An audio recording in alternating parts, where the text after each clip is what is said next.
Yep. Inside, I want to kill myself. We are on an 0-7 run over the last 2 days. After tonight was just complete bullshit.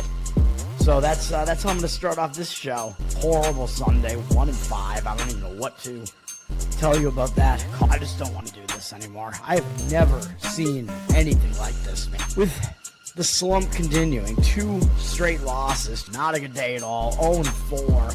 I just have not had a good season, man. What can this slump that I'm on? The slump continues. I've reached a new peak, actually.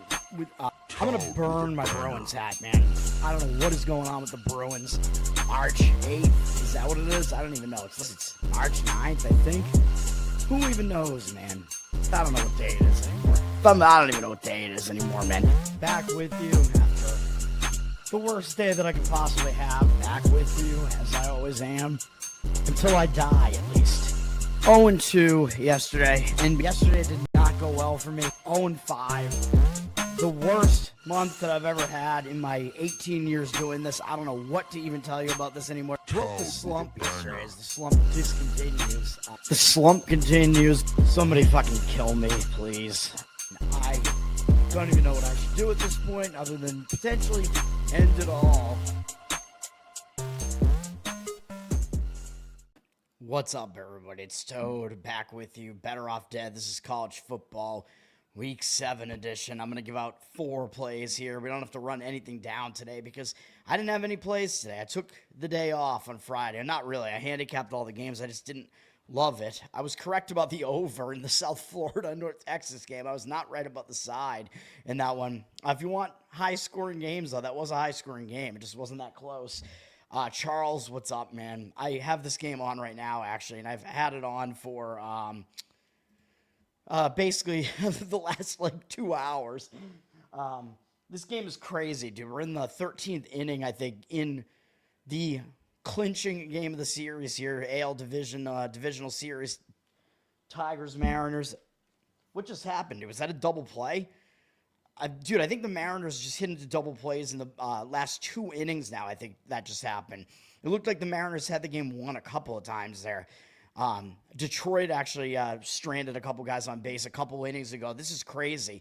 The previous inning, I think it was the wrong call when they said that I don't remember which batter it was for Seattle, but they said he got hit in the hand. He did not. It was a foul ball off the bat, and then it hit his hand. So I think it should have been a foul ball, I think. But they gave him first base on it, so I don't know. I mean, it wound up not really mattering because they got out of the inning anyway. But I told you guys I leaned to Seattle in this game.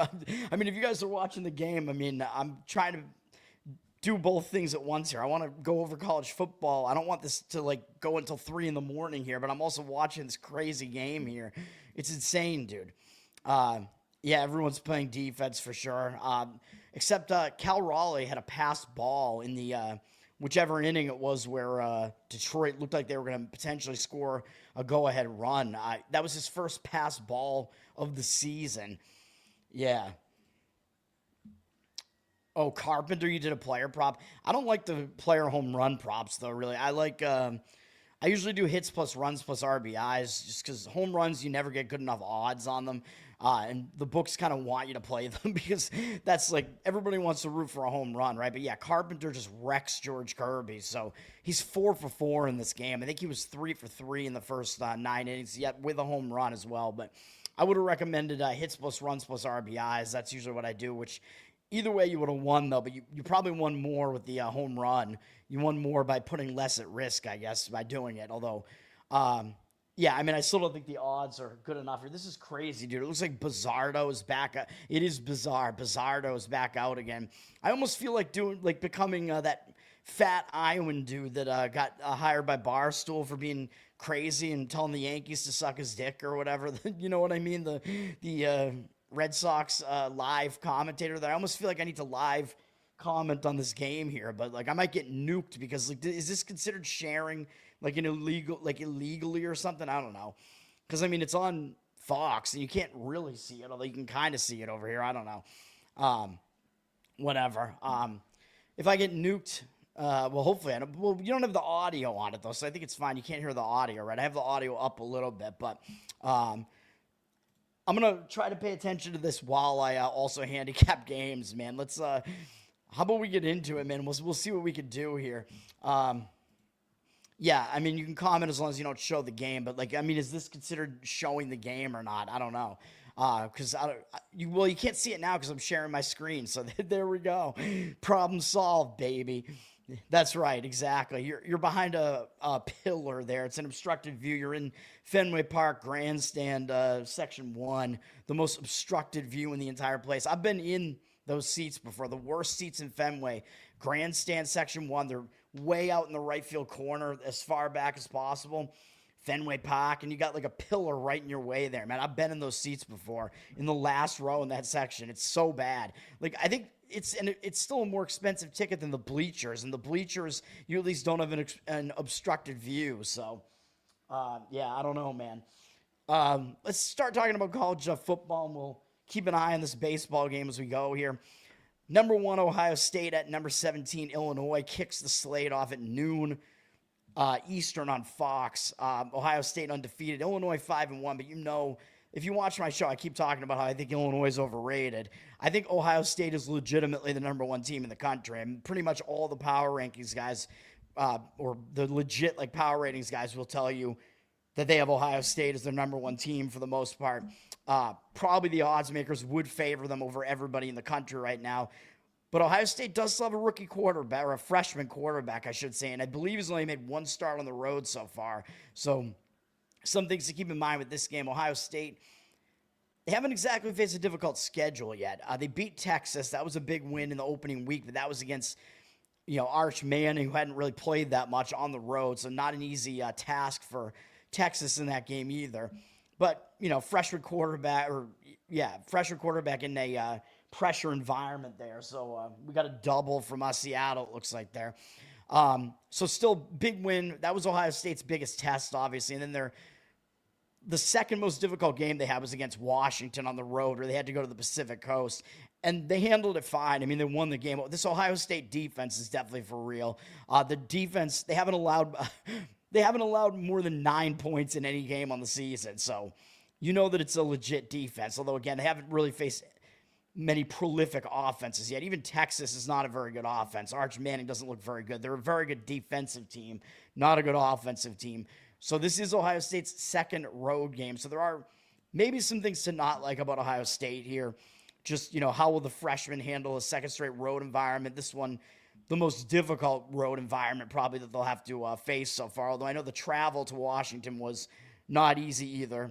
Sayin is his name. I should be saying his name.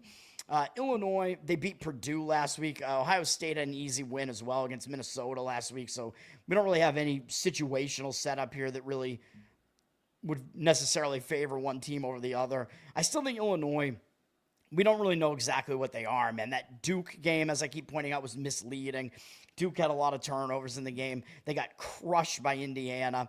And then they did have a big win at home against USC before their bye. So that was the big win that Illinois got, maybe kind of like legitimizing them a little bit, which is why I wanted to go against them last week. And we did not get the cover with Purdue last week, although they had some chances to maybe do it. Super Saiyan, yeah, that should be his nickname if it isn't. Will he go Super Saiyan mode here? I don't know. Illinois, I mean, I still don't think Illinois is that good, and that's kind of the problem. I know they returned all these guys from last year, Altmaier, whatever. Illinois is very one-dimensional offensively, too, I would say. They throw the ball quite a bit. They don't do a whole lot else. Looking at the market here in this one, Ohio State's a big favorite. They're 2-touchdown favorite on the road, and they're actually taking the money, too. They're up from 14 to 14.5, 65% of tickets, 75% of the cash on them. So the money is actually saying Ohio State. The line hasn't really moved that much, but they're not as public as you would think because the rankings are kind of keeping that in check a little bit. But I still think Illinois is not a top 25 team, and I think Ohio State is legitimately the number 1. So I kind of agree with this. I would probably lay the points with Ohio State, shockingly, because I like home underdogs. But in this case, if I was going to play it, I would probably lay the points with Ohio State, but I'm not going to give that out as a play. Don't know how much we could trust Sayin, although, I mean, he's been good. He hasn't really had to do that much. Their defense is obviously good. The much better of the two defenses. So keep that in mind. Alabama, Missouri, I have decided to make a play on that. You guys already know what it is, so skip that for now. We're still in the noon slate here. ESPN has Pitt at Florida State. Both teams at 3-2. Florida State down to the 25th ranked team now after, I believe, losing 2 games in a row now. But Florida State's still obviously the better of these two teams, man. Florida State, yeah, they're coming off 2 tough losses. I mean, you know, I had Virginia. If you watch my show, I had Virginia in the game on that Friday night a couple of weeks ago, and that was a huge win for Virginia. It was just a bad spot for Florida State because I believe they were potentially looking ahead to the Miami game. I think they're also coming out of a bye, undefeated, which is not usually something you want. It's not a spot where you really want to buy. Florida State played Miami last week, and this is a huge game. It's a huge game that Florida State's coming off of, and Florida State wound up losing the game, although they made a huge comeback in the game. They were losing this game 28-3 in the fourth quarter, and Florida State didn't go away, and they tried to make the comeback. I mean, that says something that Florida State didn't pack it in, but it does mean they put in a full game of effort, and now they're coming off that big effort in what is a big rivalry game where they fell short against Miami in a huge game. So I don't know if this is really the greatest setup for Florida State here. And taking a second ACC loss, not exactly that great either. We see a few teams are undefeated in the ACC. It's Virginia, Duke, and Georgia Tech. I mean, that's crazy. I mean, I'm not going to say Florida State, like that their dreams are crushed or anything like that, although I think their goal this season is to win the ACC. They don't have a big game up next. They're playing Stanford, but coming off a couple of difficult games in a row, maybe not exactly the greatest spot for them, although they're the better team over Pitt. Pitt, not exactly that good, and Pitt looked probably better than they were last week, crushing BC 48-7. BC was -3 in turnovers in the game, although Pitt did outgain them by like 300 yards, so it wasn't totally misleading, although the 3 turnovers still made the score more lopsided than it would have been otherwise. BC, oh man, just a horrific game, horrible, ugly game there. Nate, what's up, man? Thanks for hanging out. Yeah, we're skipping a lot of games, man. I mean, I narrow the focus down. I've got 4 plays in college football again this week. Yeah, so what do we do with this game, man? I mean, Florida State is still the better team. I mean, will they bounce back in this game? I don't know, man. I don't know if the setup is necessarily that good, and obviously Florida State can win this game without covering. They're up from 9.5 to 10.5, so they've gone through that key number of 10, and the public is on Florida State, of course. 67% of tickets on them. Public still likes what they've seen Florida State do so far. I mean, they're not going to dock Florida State for losing to Miami. They saw Florida State lose in a very high-scoring game against Virginia. They know Florida State beat Alabama, so Florida State still has the cred with the public bettors here. So public's not going to want anything to do with Pitt, but we have 67% of tickets, only 60% of the cash on FSU. So it does look like the actual money is kind of fading Florida State to some extent there. So I guess if you force me to give a lean on that one, I would lean to taking the points with Pitt. But, I mean, of course I'm not going to do that. Bottom of the 14th. Yeah, this is crazy, dude. I'm like barely paying attention right now, but it looks like Detroit had a runner on second, not Seattle. Detroit did in the top of the 14th. I'm doing a bad job trying to, trying to do like the live game call here while I'm actually talking about these games too. 12:45, kind of an interesting setup here, even though obviously Ole Miss is a massive favorite here. Number 4 ranked, undefeated, 5-0 Ole Miss against Washington State. But this is kind of a weird matchup, really. I mean, it's kind of weird for both teams, but I don't think it's really a great spot for Ole Miss. I mean, Ole Miss, they're coming out of a bye, and they're 5-0, and they went into the bye beating LSU, which is their biggest win of the season. Huge win. Of course, Lane Kiffin beating Weeks, whatever his name is, on LSU, who's banging his daughter or whatever. Weird scenario there. Ole Miss basically hasn't missed anything with Simmons being injured, their quarterback. He got injured, and Chambliss has come in and played their last 3 games, and he's been really good. And he's a dual threat quarterback too, so he adds to Lacey, who I remember Eddie Lacy. I don't know if Kawan Lacey is related to him or not, but it looks like with that dual threat that Chambliss adds, plus Lacey being able to rush. I mean, this Ole Miss offense is really, really good again, even though they don't have Jackson Dart. Are they actually the fourth best team in the country? I'm not so sure, though. And I don't think that bye came at a very great spot, because I always talk about it. When you go into the bye on a good note, you have nothing to fix. So they might just be kind of hanging out, reading the press clippings, celebrating because they beat LSU. They got this Washington State game that really doesn't matter. The SEC games matter. And, of course, up next, they got Georgia and then Oklahoma.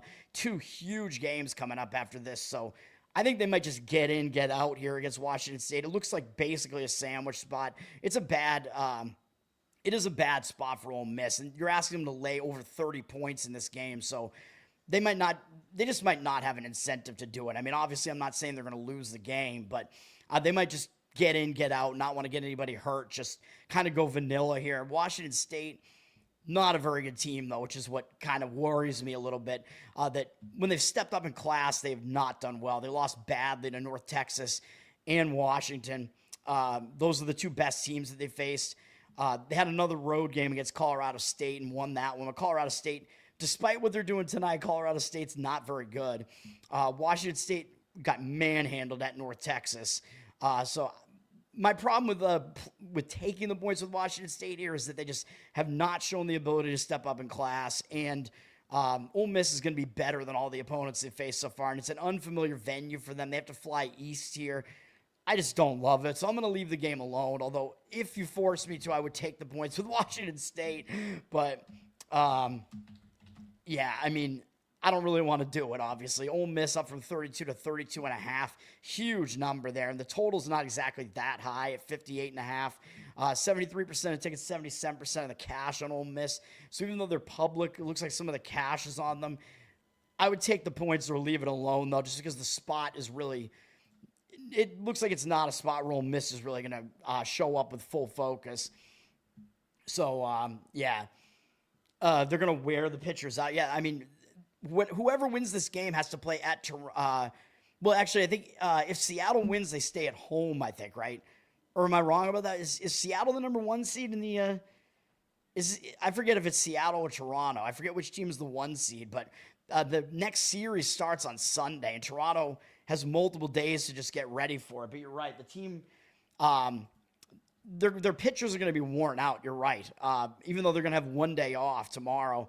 But, like, both of these, you can see both of these teams have already used starters. Like Logan Gilbert came in relief for Seattle. Jack Flaherty's out there right now. Keeter Montero was in there for Detroit. So both of these teams are using starting pitchers. But yeah, you're right. So it's going to be at Toronto regardless of who wins this game. So Toronto's the one seed then. I wasn't sure if it was Toronto or Seattle. Yeah, so that's kind of crazy, man. But yeah, I think it's going to put whoever wins this game at a disadvantage, man. I think Seattle needs Wu back, man. If Wu is ready to come back and they make it to that series, he could start game one because he's not on the roster here, so he's not pitching in this series. So we will see. It looks like we have one out in the bottom of the 14th. Dude, again, this is what I like. You playoff baseball, they don't have the stupid ghost runner rule on second, so you get actual baseball. This is what people like, man. People like these intense games where it's like at any moment either team could win this game, man. I mean, these are the types of games that are considered to be the best games in baseball. Indiana at Oregon on CBS at 3:30 p.m. Eastern. This is a huge game between two top 10 ranked teams. Indiana ranked 7th in the country. Oregon ranked 3rd in the country. Are they as good as their rankings say? I'm not quite ready to say that. I think they both might be a little bit overrated. They're both 5-0. They're both 2-0 in conference. It's a huge matchup. It is a bit of a weird spot for Indiana having to go out to a Pacific Coast team here. Not used to playing in this venue in Oregon because Oregon has only been in the Big Ten for a couple of years, and I doubt that Indiana's actually had to go out there yet. Oregon, of course, though, they went into a bye last week on a good note, so I think it's kind of a bad spot to have a bye because, of course, they had their legitimizing win basically where they went into Penn State into Happy Valley in a whiteout night game where the crowd was all wearing white and going in. The crowd was all white. It was a segregated game there. No, but that's just a crazy, crazy environment to have to go into. And Oregon was able to win the game in double overtime. So it's not really the spot where you necessarily want to buy, although you'll be able to kind of recollect yourselves. But I think the buy is more helpful if you lost that game than if you won it. So, I mean, they're still undefeated going into that bye, so that's not exactly a good situation, I wouldn't say. And they went into that bye on a good note, playing their best game of the season, really, even though it was a close win. So, really, the only benefit the bye has is it gives them some rest. Indiana coming in. Indiana also is coming out of a bye, but they went into the bye on kind of a worse note, even though they are also undefeated. They played a less difficult schedule than Oregon, just because Oregon played Penn State. Indiana has not faced anybody as good as Penn State yet. I know Penn State lost last week, whatever, but they're still better than Illinois, okay, and Iowa. But Indiana, they did also go into the bye undefeated, but they did go in on kind of a bad note. You remember, I liked Iowa in that spot. I thought it was basically a sandwich spot for Indiana. Looked way too good against Illinois. Iowa, very good defensive team, and can run the football. And Indiana had this Oregon game looming.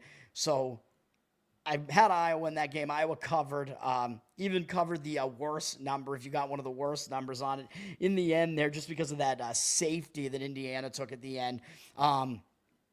So I think the bye is a little bit more helpful to Indiana, even though they also went in undefeated because they didn't play their best game there against Iowa. So I think they will use it to fix some things. But having to travel to the Pacific Coast for the first time, that's kind of my hesitation, because I think situationally, like schedule-wise, I think the scheduling spot is better for Indiana here. And Indiana, I mean, we just still don't know exactly what they are, I don't think, man. I think Oregon, we kind of know more about what they are. It looks like their defense is a little bit better this year than it was last year. We know their offense is pretty solid, even though they lost Dylan Gabriel. Indiana, of course, had to reload as well after they lost Rourke or whoever they had a quarterback last year. I was thinking their coach, which I always forget his name. I was thinking he came over from Ohio, but I guess he came over from James Madison. So I think Indiana brought a lot of guys over from James Madison. So I've been getting that wrong. But of course, Indiana has Mendoza, quarterback now, who's at Cal last year. Their offense is obviously lighting it up, but these two defenses might actually be somewhat of the best defenses these teams have faced so far. Maybe Penn State's the best defense Oregon's faced so far, but Indiana's looks like it's not that bad this year, and Oregon's looks like it's not that bad either. As far as the side, I would lean to Indiana slightly, just because I think the situation is a little bit better for them. Oregon's already down from 9.5 to 7, so that number's gone through a key number of 7.5. If you like Indiana, I think you got to at least take the +7 here and get the key number of at least that. 79% of tickets, 75% of the cash on Oregon. So Oregon is public. The public just buys into Oregon more because that Penn State win legitimized them, and everybody remembers how good Oregon was last year. I think the public's just a little bit less sold on Indiana, and to some extent I am too. I mean, I was not an Indiana believer last year, and I went against them once they made the playoffs with Notre Dame, because Indiana just had a weak schedule last year. So it remains to be seen. So I really don't want to play this game. There are just too many different factors here. Money's coming in on the under for what it's worth. The total dropped from 56 to 53.5. 77% of tickets on the over, 56% of the cash on the under. Probably wouldn't disagree with that. I mean, the team's coming out of buys. The offenses might start a little bit slow. Might be kind of a playoff atmosphere, even though I know both offenses are good. But, I tend to lean towards defense a little bit, and I think both defenses are actually kind of underrated for these teams. And the defense has had time to rest during the bye. And I think the bye does help defense more than it helps offense. So maybe a little bit of a slight lean to the under. But, yeah, I mean, that's basically all I have to say about that. Yes, right. A very quiet crowd. So maybe Penn State shouldn't do the whiteout. Anna, what's up? Thanks for hanging out. Seattle got caught stealing with 2 outs. Bottom of the 14th, you mean? I think unfortunately, I have it over. Should I have it? Maybe I should have it up on my computer here too, just so I can have it right in front of my face. But that would be a huge distraction. Well, I'm trying to give you good information here, man. We're still talking about all these big ranked matchups here. Oklahoma, Texas. I'm gonna have a play on that, so I'll skip that for now. Virginia Tech and Georgia Tech. The new upstart Virginia Tech with a couple of wins after they fired their coach. Georgia Tech ranked 13th in the country and looking real good right now at 5-0. Legitimate shot to win the ACC for Georgia Tech here. Georgia Tech, I mean, really the one like big win that they have so far is Clemson. They haven't really shown us anything else yet, but a win over Clemson is good, although Clemson isn't looking that good right now. Georgia Tech went into a bye, though. They had a close call against Wake Forest. Georgia Tech, obviously the better team over Wake Forest. Wake Forest took them into overtime and actually, I believe, attempted a 2-point conversion to try to win the game in the first overtime there and wound up failing to do so. So Georgia Tech basically escaped from that game, but they did go into a bye after that. So I could see that going both ways, where Georgia Tech's coming off a game where they didn't play that well against Wake Forest there and almost lost a game that they should have won more easily, but they're also still undefeated going into a bye. So I'm not exactly sure that it's the greatest spot here. They get this Virginia Tech team that's still below 500 here, and they do have Duke up next. Even though Duke might be a little bit overperforming right now, Duke is still 4-2, and they're undefeated. They're one of Georgia Tech's main competition right now to win the ACC. And Miami, by the way, is still up there. Miami's just 1-0 in the conference right now, but obviously Miami is a legit contender to win the ACC this year. There's no doubt about that. So Georgia Tech, it is possible that they don't really use that bye for any good to fix things, although I know that Wake Forest game, maybe it will lead you to having to fix some things. They got this Virginia Tech team that hasn't looked very good, and then they got Duke up next, which is a bigger game. So I don't think it's the greatest spot for Georgia Tech here. Virginia Tech did play last week. They did lose to Wake Forest, so I think people are also going to see that and see, well, Georgia Tech beat Wake Forest, although it was close. Virginia Tech lost to Wake Forest, so the public's going to just have more of a tendency to be on Georgia Tech for that reason, as if they wouldn't have enough reason to be on them anyway, because Georgia Tech is undefeated and ranked. Virginia Tech did play a little bit better after they fired their coach. They got wins against Wofford, who's an FCS team, and then had a legitimate win on the road at NC State as a big underdog. But last week they were really bad against Wake Forest. Drones put up some really bad numbers. He was not drone bombing in that one. That number was so low, 111 passing yards. I looked to see if he got hurt in the game, but he didn't. So it was just a really bad game for Virginia Tech. But that does mean they're coming off a really bad game last week. So even though they have a rest disadvantage here, I would lean to Virginia Tech plus the points if I was going to play it. Georgia Tech down from 14.5 to 14. 81% of tickets, only 65% of the cash on Georgia Tech. So the money is fading Georgia Tech in that spot. And I would not disagree. Just taking a look at what's going on here in the game, man. NC State at Notre Dame.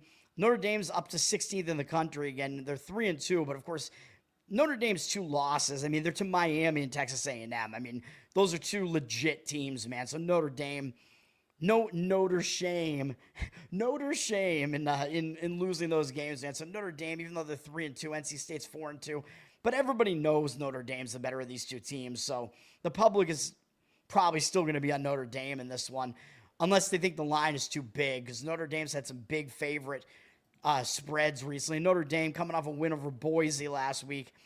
Pretty easy win for them, although they only won by 21, so I think they actually didn't cover the number in that one. Yeah, the number was 21.5 when the game went off. They're staying at home. They do have a big game up next, though, against USC. And USC playing really well right now and kind of under the radar, actually, right now, just because they're not ranked anymore. USC has a really good offense, and that is a rivalry game. Notre Dame and USC, because they're both, I think, Irish schools or whatever. That's the battle for the golden shillelagh. So the winner gets a golden stick, basically, a golden walking stick. Which I don't know what they're going to use that stick for. One can only speculate on that. Especially when Notre Dame still had Manti Te'o there. He was the woman that he was communicating with had a golden shillelagh, I'm pretty sure. So that it is kind of a look-ahead spot for Notre Dame, even kind of debatably a sandwich spot, because Boise probably still a bigger opponent than NC State is. Notre Dame not in a conference, right? So, I mean, whichever games are big are kind of just like their bigger opponents. Although NC State 4-2, I mean, the record is good.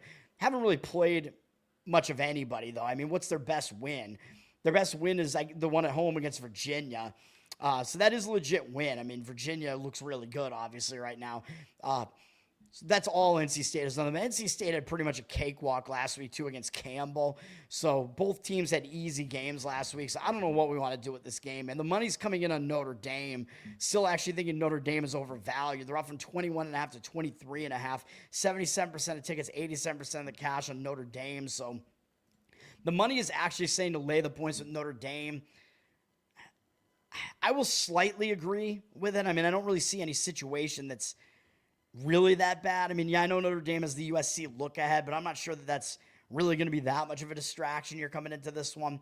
I mean, NC State, again, still has a pretty good record, so and I think the records are a little bit misleading. Notre Dame is obviously the significantly better team here. So that is probably the way that I would lean slightly in that game. We're going to the bottom of the 15th. Now, this is nuts, man. I should have kept watching it, but I couldn't just, like, you know, I still got to do the show. I'm not going to, like, wait and do the show at 3 in the morning. I'm talking about like almost all these ranked games though, man, because a lot of them are interesting. ESPN, 3:30 p.m. Eastern, has Iowa State still ranked at number 22 in the country at 5-1 against Colorado. Colorado 2-4 and have not won a game in the Big 12 yet, but Iowa State, I'm not sure they're in a very good spot, man. I keep telling you Iowa State's overrated. I told you Cincinnati was the right call last week. They almost became one of my plays last week, and I kind of wish I did it. I did include them in some of my like pick, the like money games that I'm in where you have to pick like 6 or 7 games. I did use Cincinnati in those last week. So they got the job done for me there. And Cincinnati had like I think they were up 31-7 in that game, and they almost, but they didn't almost lose the game, but it got a little bit close towards the end. I think Iowa State scored last to kind of make it a little bit cosmetic at the end, but Cincinnati had a bigger lead earlier in the game. The game wasn't exactly a blowout statistically, but that's still, I think, kind of a deflating loss for Iowa State, man. When you're 5-0, you're that deep into the season, and then you finally lose a game.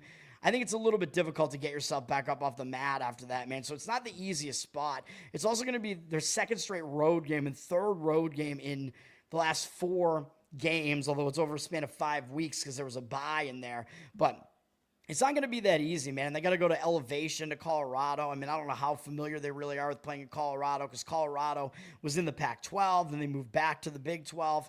And they do have a couple of ranked opponents up next. Iowa State does, although they do have a bye next. But then they do have BYU and Arizona State. So the spot's a little bit difficult, man, for Iowa State. It is a little bit tricky.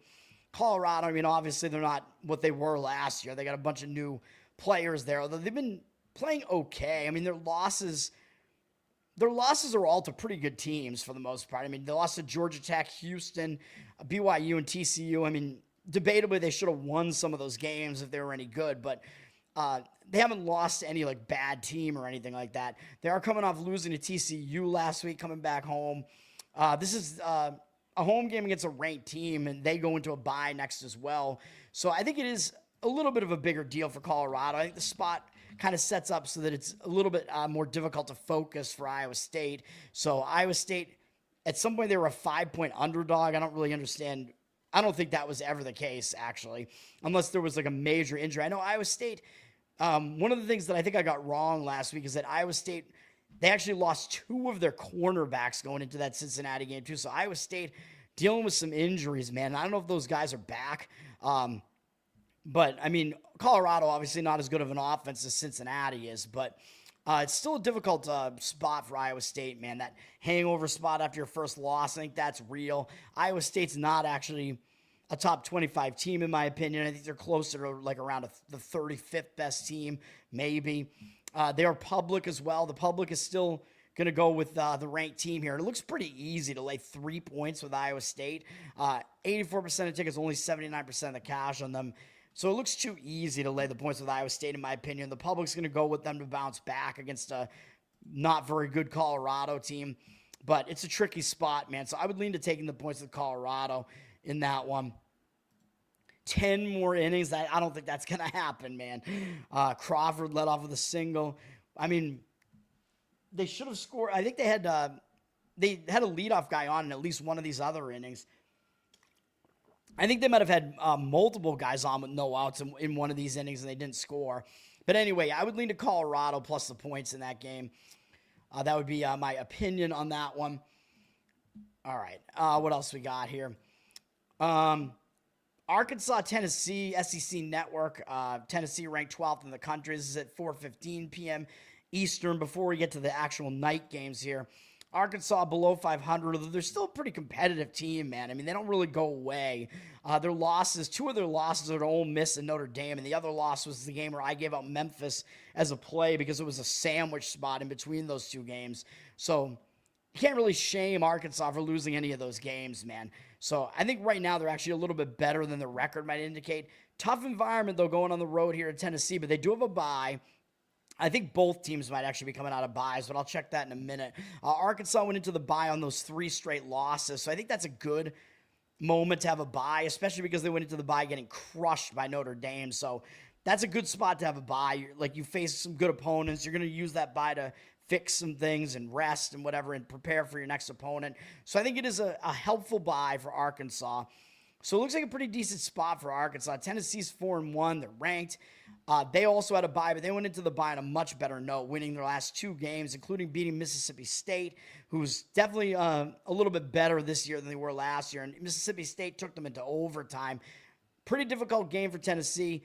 Good win for them, though, and they went into the bye on that note. So they went into the bye on a much better note. Now, when you do that, you don't really have anything to fix in that bye. So the bye, I think, is more helpful to Arkansas. So it's one of those kind of bye inversion situations here. In Tennessee, they do have to play Alabama next week. That's a big game. And even Kentucky after that, and then Oklahoma. Kentucky is kind of a rivalry for Tennessee. So those games, I think, I would normally say those games mean more to Tennessee. But the thing is, Tennessee might not overlook Arkansas just because of what happened last year. So this is my hesitation, because when you look at that, it looks like it sets up maybe for a play on Arkansas here. But my hesitation with it is that Tennessee lost at Arkansas last year, man. Tennessee only had 2 losses last year, so you know they're going to remember that. They got upset on the road at Arkansas. So Tennessee's going to remember that, even though I know it was Nico Yamalieva, however you pronounce his name, a quarterback last year. Not the case this year for Tennessee, obviously, because he's on UCLA. But I think that might cause Tennessee to still be focused here, man. So that is kind of my hesitation with that one. I would still lean to Arkansas, but it's not my strongest opinion here. The money seems to be very strongly on Arkansas, though. Tennessee down from 13 to 10.5. So if you like Arkansas, you got to try to get the 10.5, because that's the better of that key number of 10 there. 64% of tickets on Tennessee. Of course, the public only will be playing Tennessee here. 76% of the cash, however, on Arkansas. And we have a sky-high total in this one, though. So that gives me a little bit of pause on taking the points, too. The total down from 69 to 68.5. The money actually coming in on the under a little bit. 82% of tickets on the over, 51% of the cash on the under. So the money coming in on the under. Usually you don't see that when you see a really high total like this. Usually you see the money just actually coming in on the over, because the total is so high that usually even the public doesn't even want to deal with it. So usually you want to go over the highest totals, because it almost looks too difficult to go over that obscenely high total. But in this case, the money's coming in on the under. I would not want to play the under, though.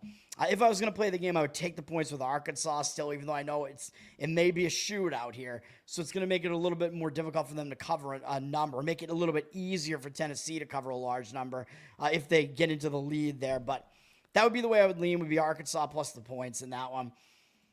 They hit a Rosarena. Intentional walk to load the bases. Oh, shit. This could be it. Bases loaded, 1 out. All you got to do is put it in play somewhere. Oh, my God, man. With their cleanup hitter up, right? Polanco. Oh, my God. I don't know. Should we watch, like, the end of this? I don't know. We could take a break here before we go into the night games. I don't think I have too many games that are not placed to actually talk about this thing, because I usually like to talk about all these different situations, but I only have like a few games in mind here. We should watch the game here. I mean, all right, we could do that. I don't know if I can call the game that's on right now. We got Conley pitching for not Connolly, he's not an Irishman here up in the New England area, in the Boston area. Conley pitching to Polanco here. We got a 3-2 pitch. Oh, Polanco, it goes through into right field. Game over. Seattle wins the series. Polanco with a walk-off RBI single. Game over. Oh, my God. Seattle wins. Oh my God! I get to make the call just on that, man. It was the right time for it, and we don't waste that much time here with my show. So there you go. That was a crazy game, dude. That's insane. And my pick in my bracket to win the whole thing is still alive with the Seattle Mariners. I have Seattle over the Dodgers in the World Series, if you remember if you remember that. So yeah, but I did have the Yankees beating Toronto though, and I had the Padres beating the Brewers, so I got those wrong. But I did have the Dodgers beating the Phillies, obviously. So, yeah, I think the Dodgers are like a real legitimate threat, man, even though they were the 3 seed. Poland with the single. Poland defeating Germany. All right. Night games here. ESPN, 7 o'clock p.m. Eastern. We got an SEC matchup here with Florida and number 5 ranked Texas A&M. A&M undefeated. Florida still below 500, but Florida, they're 1-1 in the SEC, man. So Florida, I mean, I think there's, unless ESPN fucked up all these conference records again, Florida, they still have reason to play here, man. I mean, they could still make some noise here in the SEC. I mean, with the new playoff structure, I don't know. I mean, they're a 3-loss team, so they're probably not going to make the playoffs unless they can somehow make the SEC championship and then get in. So, I mean, the odds are slim, but I don't think they're like completely done yet. Polanco to Poland. Yeah, the autocorrect there. Israel's in control of all the autocorrect. All right, but yeah, Florida, Texas A&M. I've been talking about how I think Florida is a little bit under the radar at this point, man. I mean, I think DJ Lagway's kind of been playing injured. You know, he looked way better last week. He had his best game of the season last week against probably the best defense that they've faced, too, in Texas. I mean, LSU's a solid defense, too. He actually, weirdly enough, Lagway actually did well against the top 2 defenses that they faced in LSU and Texas. But last week, I mean, that was a good performance from Florida last week. I should have given them out as a play. I'm kind of pissed. I think at least one of you guys in the chat had Florida. Good call in that one. I agreed with it, and it was, you remember, it was on my short list. It was one of the, 3 that I wound up just leaving off my card. And, of course, I think my card wound up going 2-2 last week, while or maybe it was 1-3 even. It wasn't great, whatever it was. But, yeah, Florida was a winner outright against Texas. A huge win for Florida, beating a top-ranked team. Now, the question is, are they going to be in a letdown spot? I don't know, man, because they're probably still going to get up for a game against Texas A&M, although it's a difficult environment to have to go into at College Station. So Florida is at least going to have to maintain that effort multiple weeks in a row. And I know this is going to be a 4th straight big game, but they did have a bye before the Texas game. So they came into that Texas game refreshed. They played well, potentially saving Billy Napier's season with that win.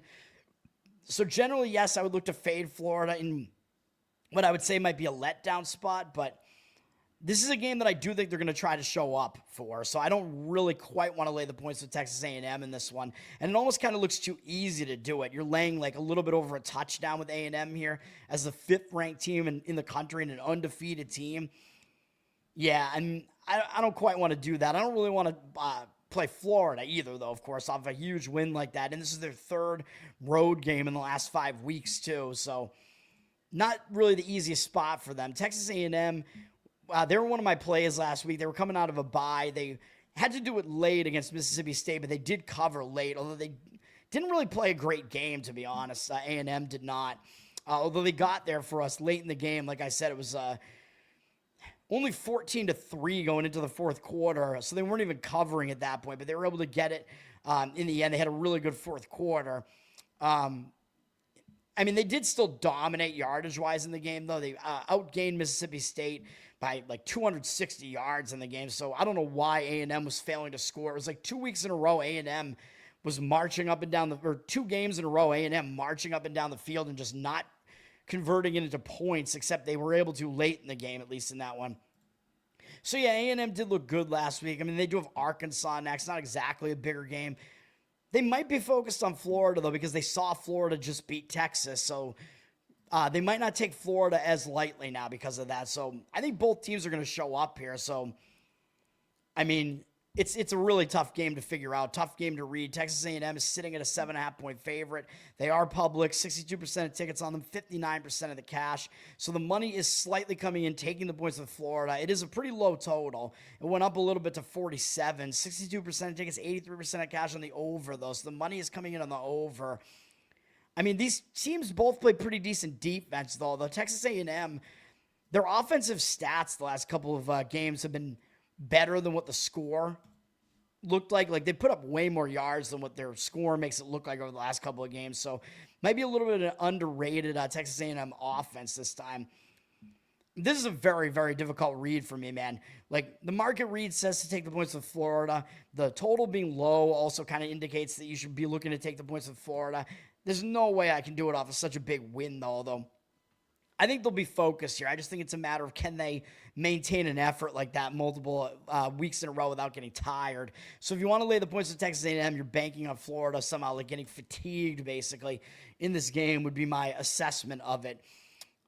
So situation, I think, sets up a little bit better for Texas A&M, but the market read is saying Florida. So do with that information what you want to, I guess. Kansas at Texas Tech on Fox at 7:30 p.m. Eastern.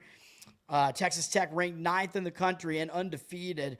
Although I think you do have to be aware of what's going on. Texas Tech, I mean, their quarterback situation, although maybe it's fine because Morton actually did come back last week. So maybe there's no issue there anymore.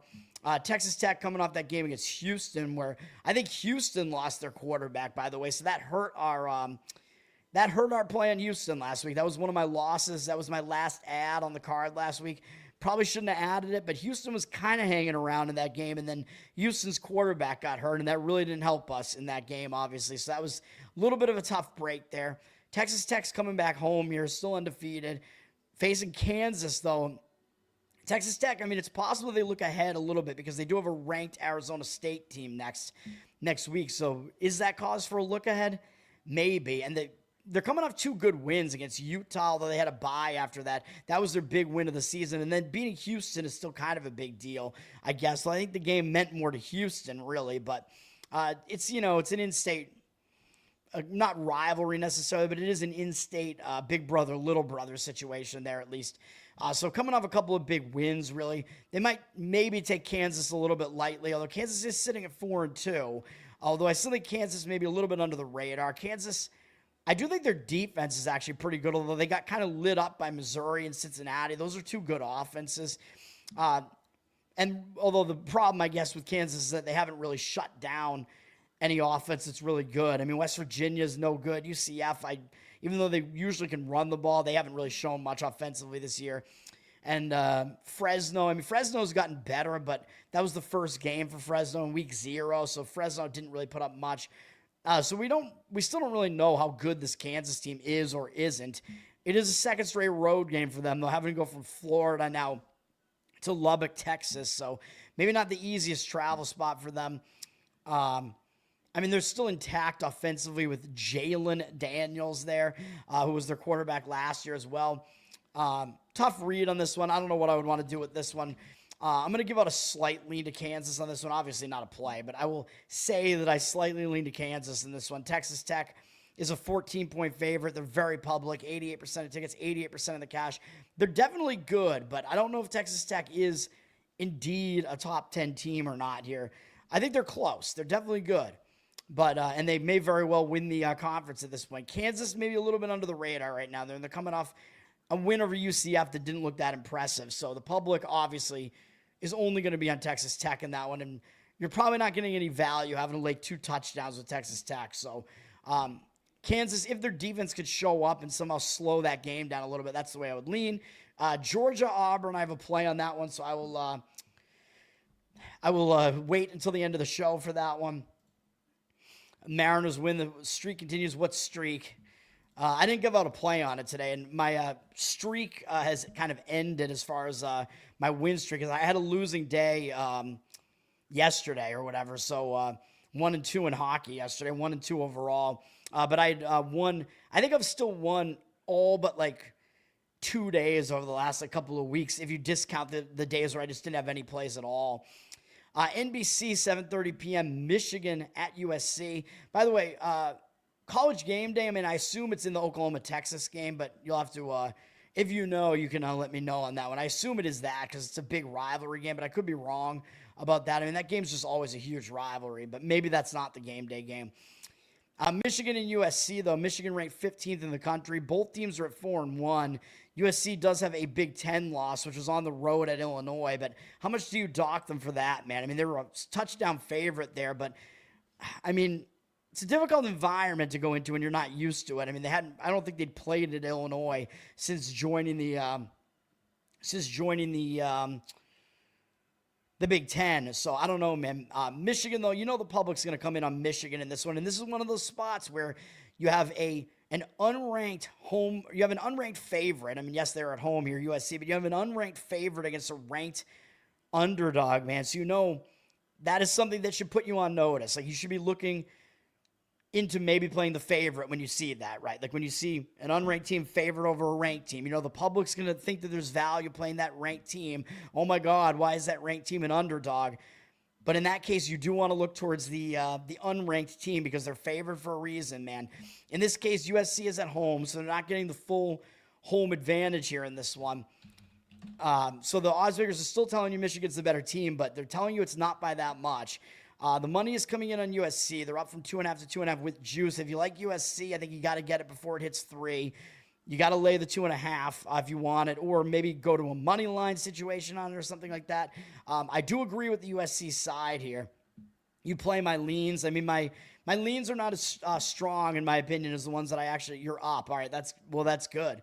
I enjoy hearing that. But my leans that I give out, I talk about so many different games. I mean, you could try to gauge, like, how strongly I feel about certain games, at least. And sometimes I'll tell you, this is one that I just left off my card. But yeah, and this is actually close to being one of those. USC, I don't know if I've gone over any other ones that I would say were really that close to me, like actually having them on my card.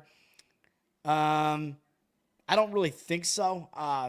I mean, maybe debatably Washington State, but that's just such a huge spread. I don't know. I don't really want anything to do with it. But USC is definitely one. I think USC is strong. It's close to being a play for me. There are just a few hesitations I have here. 59% of tickets, 76% of the cash coming in on USC, so the money is agreeing with it. Money's on USC. Michigan, of course, remember they are dealing with a freshman quarterback here, Bryce Underwood, and he hasn't played on the Pacific Coast yet, man. He's had 2 road games, so he does have that. They lost the first one at Oklahoma. They did win at Nebraska a couple weeks ago before they went into a bye, so that's a good sign that they're improving. But playing on the Pacific Coast in a night game like this, something a little bit different, man, in a hostile environment that's not familiar to them.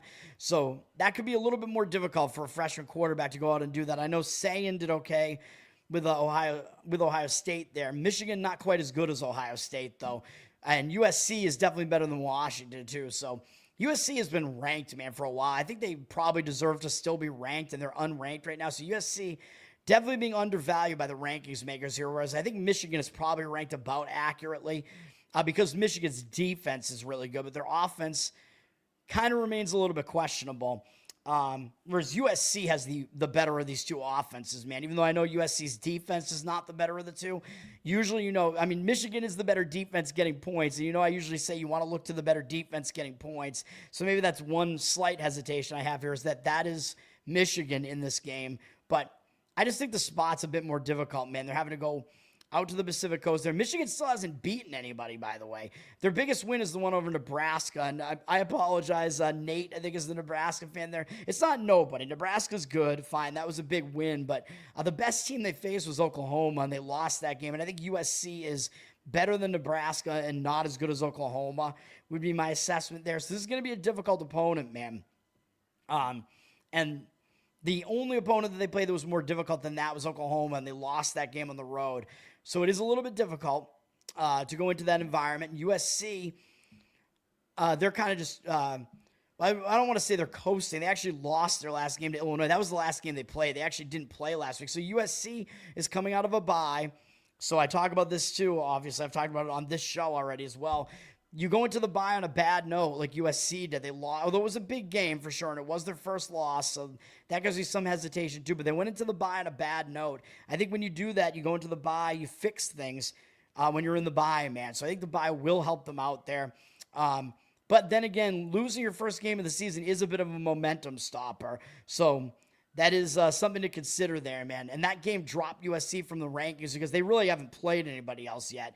So that's kind of the other hesitation I have, although we're going to say the same thing about Missouri, but I'm still going to give out a play on Missouri in this one because I think the situation is very strong, and this one is not as strong. But a hesitation I do have with USC is that they just haven't won against anybody good yet.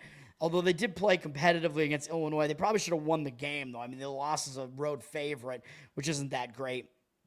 But they're going to be focused here. I mean, it's Michigan. I know USC has the golden shillelagh up next against Notre Dame, but they're not going to overlook Michigan. So I do think USC shows up in this game. I think the spot does set up better for them generally. I would play USC if I was going to play that game. I would lay at the 2.5. Going into these night games here, we're already in the night slate, but 7:45 p.m. Eastern on SEC Network. South Carolina at number 11 LSU. This is a bit of revenge for South Carolina because LSU, I believe, went into South Carolina last year, and I believe Sellers got hurt in the game for South Carolina, and South Carolina was winning in that game, and I think they wound up losing the game in the end after Sellers got hurt. It was kind of a brutal game for South Carolina, so it is going to be revenge for South Carolina here. Although, how good is South Carolina? You know, I've been knocking them a little bit, saying they didn't deserve to be in the rankings, which I think was true.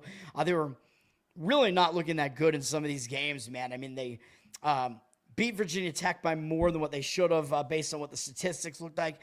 They got outgained by FCS, South Carolina State. Not a good sign. They got blown out by Vandy, although Sellers did get hurt in the game. But they played better since he's come back. So South Carolina has improved since then.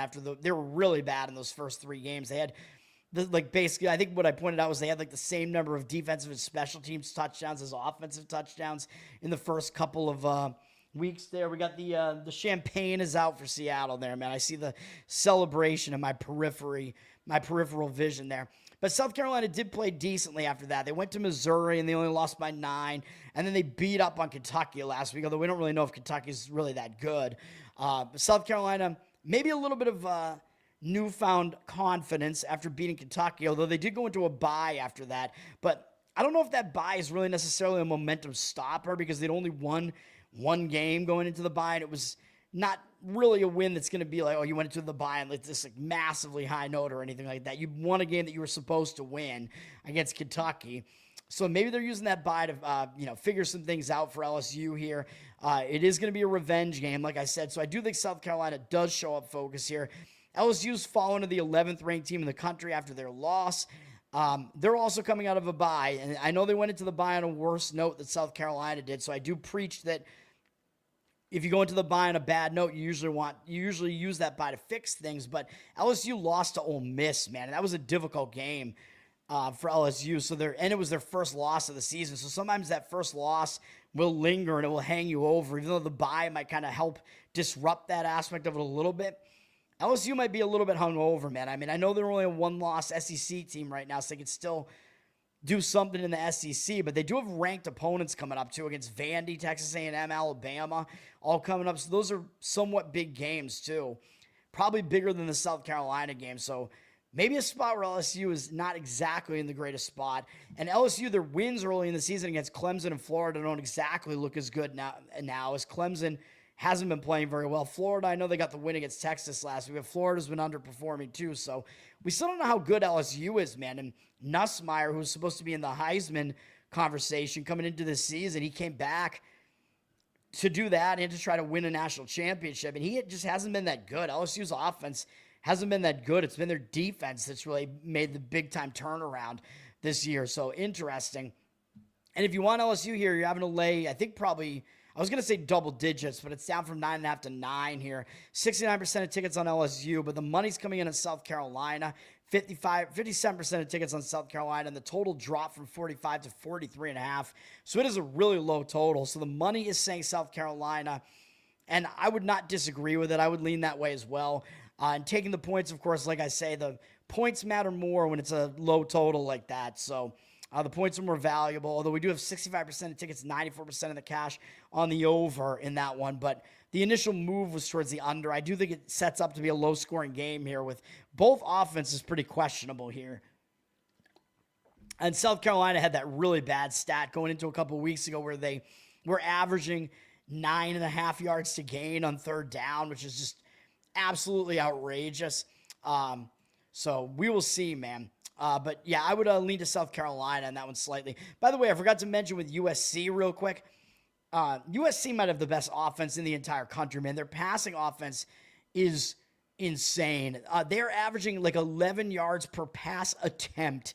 Not even per completion, but every time USC throws the ball with Maeva, who is really lighting it up after he was okay with UNLV, but he's really lighting it up with USC. But that means every time they even throw the ball, they're averaging 11 yards, including the incompletions that they make. It's still an average of 11 yards. That is insane for USC. Although Michigan's a good defense, so Michigan should be able to slow them down a little bit. But that USC offense is like basically elite. So that is something to keep in mind there. Getting into the later games here, 8 p.m. on ESPN2, number 18, undefeated 5-0 BYU going to an unranked Arizona team. But BYU is not laying a huge amount of points here, man. So that's something to take notice of course, because the public will go with the undefeated ranked BYU team here against Arizona. But BYU hasn't really played anybody, man. So, like, are they really deserving of being the 18th team in the country? We don't know. I mean, Bachmeier's been doing all right as their quarterback. I forget where he was last year. Because, of course, you remember the quarterback that BYU had last year got kicked off the team for having sex, which is not allowed at a Mormon university. So he's now at Tulane, where they allow that kind of debauchery. Bachmeier, actually, I thought he was somewhere else, but he's actually, I guess he's a true freshman. Bear Bachmeier. Man. All right. But he's been doing pretty well. But again, they're stepping way up in class for this game against Arizona. Arizona's been performing a lot better than I think we expected them to this year. This is going to be BYU's most difficult opponent so far, man. I mean, who have they beaten? The best team that they beat was, I guess, Colorado on the road. I mean, and Colorado's a 2-4 team. So, I mean, this is not an impressive resume. I guess maybe you could argue maybe even East Carolina on the road was the most difficult game that they had. I mean, I don't know. I mean, they really have not played anybody good. Stanford, West Virginia, and then Portland State, an FCS team. I mean, yeah, they're taking care of business, but this is going to be a difficult environment for them, man, going into this game. They do have an extra day off because they played on Friday, but that was also a big primetime win for BYU against West Virginia, where West Virginia, something weird happened. I think in West Virginia got in to cover to make the backdoor cover in that one, if I remember correctly, where it looked like West Virginia was not going to cover that. Arizona had an easy game last week against Oklahoma State, just an easy win there for them. So they're just staying at home, so it does set up a little bit better for Arizona in this one. I'll lean to Arizona, but it's not a strong opinion for me. BYU's up from 1.5 to 2.5 as the road favorite.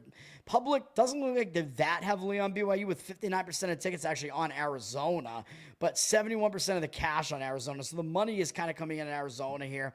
Yeah, I mean, that's the way I would lean. I just think Arizona's actually played the more difficult schedule so far. I mean, they beat Kansas State, Iowa State. Those are two better opponents than anybody that, you know, I mean, I shit on Iowa State, but those two opponents are still better than anybody BYU has faced all season. So Arizona's the more battle-tested team. The money is coming in that way. That's the way I would look. It's a low total in this one, too, at 48. So taking the points, even though it's not a lot of points, it's still something. And I'm kind of surprised. You'd think that BYU would kind of be the public side there, although they kind of still are, because way more of the cash is coming in Arizona. But it's something to take notice of whenever you have a ranked team like that with a very small line like that, where it's basically just pick the winner. So, yeah, I would take the points with Arizona in that one. The Provo soak, is that like the poop hole loophole? You can get around it. And then this is one of the weirdest lines that you'll see all week, man. I was very tempted to give out a play on Utah here. I just have a few hesitations with this. This is number 21 ranked Arizona State at Utah in a Big 12 matchup here on ESPN at 10:15 p.m. Eastern. Number 21 ranked Arizona State, Utah unranked. However, Utah is a 9.5 point favorite in this game. So just that alone made me want to lay the points, man, because I don't think you're ever, I mean, I know I did it with Louisville last week and it wasn't a win, which I think we kind of got screwed on that Louisville game. Like just the game, I think there were just mistakes in the game, just turnovers. It was just kind of BS. And they were a 6.5 point unranked favorite against a road ranked team. But look at this. I mean, this is maybe the largest spread that you'll ever see as for a favorite that's unranked against a ranked team, maybe ever. I can't think of any that I've seen that have been higher than this. This is crazy, dude. Utah, 9.5-point favorite as an unranked team. And, I always tell you, the odds makers, they're the ones to trust. Like, they know more about this. They're using the actual power ratings. They have actual money on this, even though they're not necessarily trying to tell you who's going to win the game. They're trying to split the action. But they're telling you something, man. If Arizona State is ranked and Utah's not ranked, that's what the rankings makers are saying. But the odds makers are saying, nope, Utah is actually the way better team here. Definitely something to take notice of. Although you could have laid 7 with Utah, it looks like, very briefly. They're up to 9.5 now. The money's still coming in on Utah. 68% of tickets, 88% of the cash on them. Don't really quite want to lay the 9.5 here. So I'm going to not give it out as a play, but I do still lean to Utah. If I was going to play this game, I would still do that. But the other hesitation I have is, of course, this is a low total. So if you want Utah to win by margin, it's going to be difficult to do because you have 2 good defenses. I think both of these teams are actually better defensively than offensively, and the total dropped from 49.5 to 44.5. 54% of tickets and 76% of the cash on the under. So the money's coming in on the under. But one other reason for that line to have dropped so much on the total, though, and actually, my mistake. Part of the reason why Utah moved up on the line, this was not actually because of all market behavior. The total dropped and Utah moved to a higher favor because Arizona State's quarterback is injured. So that is something to keep in mind. If we look at their schedule here, Leavitt, their quarterback, he's injured. So it's actually an injured player theory spot for Arizona State. So that's part of the reason why I actually don't want to do it because, I talk about that. When your quarterback goes down, the team usually steps up their game for that one game, without the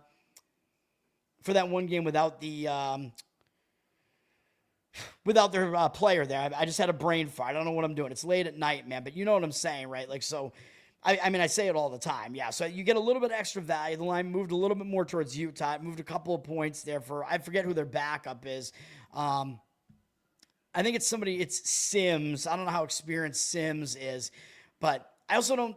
Arizona State is not really a huge, heavily passing offense, though. They're not like a heavy passing attack. They run the ball a lot and they play defense, so I don't think it's going to matter that much for Arizona State. So I do think there's a little bit of extra value maybe in the number on Arizona State just because their quarterback is injured, and they're probably going to step it up for that game a little bit for that reason.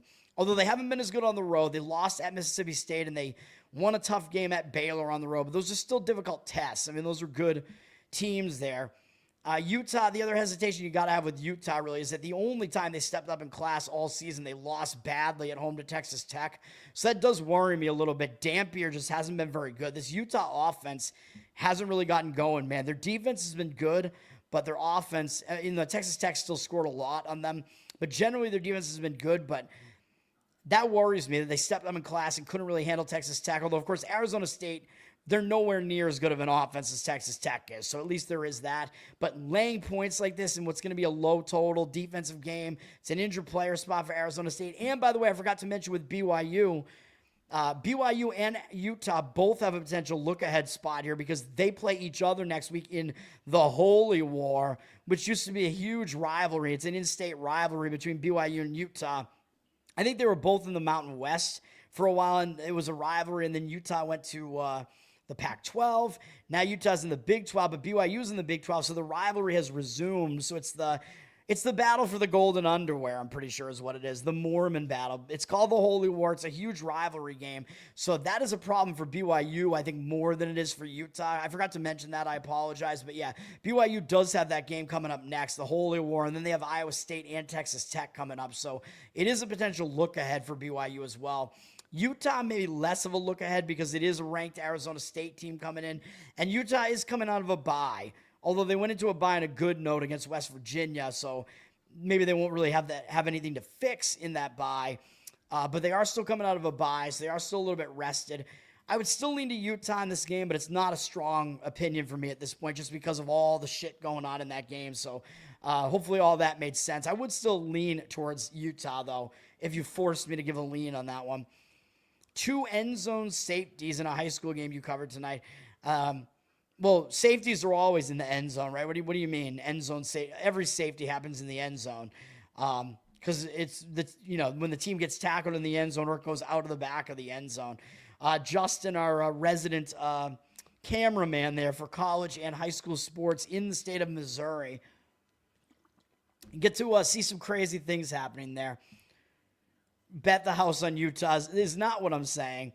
Are there Mormons in Boston? No. Boston is Irish Catholic and Italian Catholic. BC is a very Catholic school. That's why BC has rivalries against Notre Dame. They have a rivalry against Notre Dame as well. That's a Catholic rivalry. I forget what the trophy is in that one or what that rivalry is called, but that's a big rivalry as well. I should remember what the rivalry is called, but I don't. It's something Irish. But no, yeah, Boston is Irish and Italian. It's very heavily Catholic in Boston. All right. Which you guys know that from Boondock Saints, right? The most Catholic Irish Boston movie that there is. Very good movie. The critics hate it because they suck. They don't know what a good movie is. Excellent movie, Boondock Saints. I haven't watched it in a long time. If you guys haven't seen it, you should. It's a crime drama / action movie that takes place in Boston. It's got Daryl from The Walking Dead as one of the main dudes in it. And I forget who the other guy is. The other guy's like a really Irish dude. They're the two main guys. And then like the main bad guy is Willem Dafoe, solid actor. Yeah, solid movie, man. Definitely recommend that. And I did. You guys know if you follow my show, I watched The Departed before it was gone from Netflix not that long ago. I rewatched it. We had a showing of it when it came out when I was in college too. We got to watch it for free. I think in college it was a free screening of it at my college, so that was fun as well. Departed, really good movie. Charles, you're talking about Charles River as well. I'm going to call Charles the Charles River from now on when he's talking about Boston. Which movie's amazing, Boondock Saints or Departed? They're both good. The critics like The Departed and they hate Boondock Saints, but they're both really good movies. Story of your imagined life is The Departed, being a Boston cop and then getting involved, being like a double agent, basically going up against another cop who's a reverse double agent, and then chaos ensues. I don't want to give away the whole thing, but like that's what The Departed is. Matt Damon and Leonardo DiCaprio are both men on the inside in opposite directions, and they're both cops. Yeah, crazy movie. And Jack Nicholson is the main mobster in it. He's an Irish mobster in it. And Jack Nicholson, by the way, refused to wear a Celtics hat for part of that movie. He was supposed to wear a Celtics hat, and I think there are a couple scenes where he's wearing like kind of a generic hat. He was supposed to wear a Celtics hat, and he's a gay Lakers fan, so he refused to wear a Celtics. I'm like, dude, you got to be method acting. What are you doing, man? But he refused to wear a Laker hat for that. Oh, Boondock Saints, yeah. Leo wasn't as lame about that. I'm pretty sure Leo wore a Red Sox hat, if I remember. I should remember because I just watched it. I'm pretty sure he has a Red Sox hat on in that movie. Although, of course, Matt Damon and Mark Wahlberg in that movie, they're both Boston guys anyway, so they wouldn't have any issue themselves wearing Boston shit. All right. But yes, BYU and Utah have the Holy War coming up. That's what we were talking about. Let's see how many other games I want to talk about before I give out my best bets. I'm going to try to not have this go 2 hours here, but I want to just find some other games that maybe are slightly interesting here. What the hat thing is ridiculous. Yeah, I mean, you're acting, man. It's crazy. Dude, I feel like Nicholson is like a fair weather Laker fan too. I mean, it's just, I don't know. I don't like that the Lakers just have that, like, a lot of their fan base is just like Hollywood, the Showtime Lakers. I mean, it's just kind of lame, dude.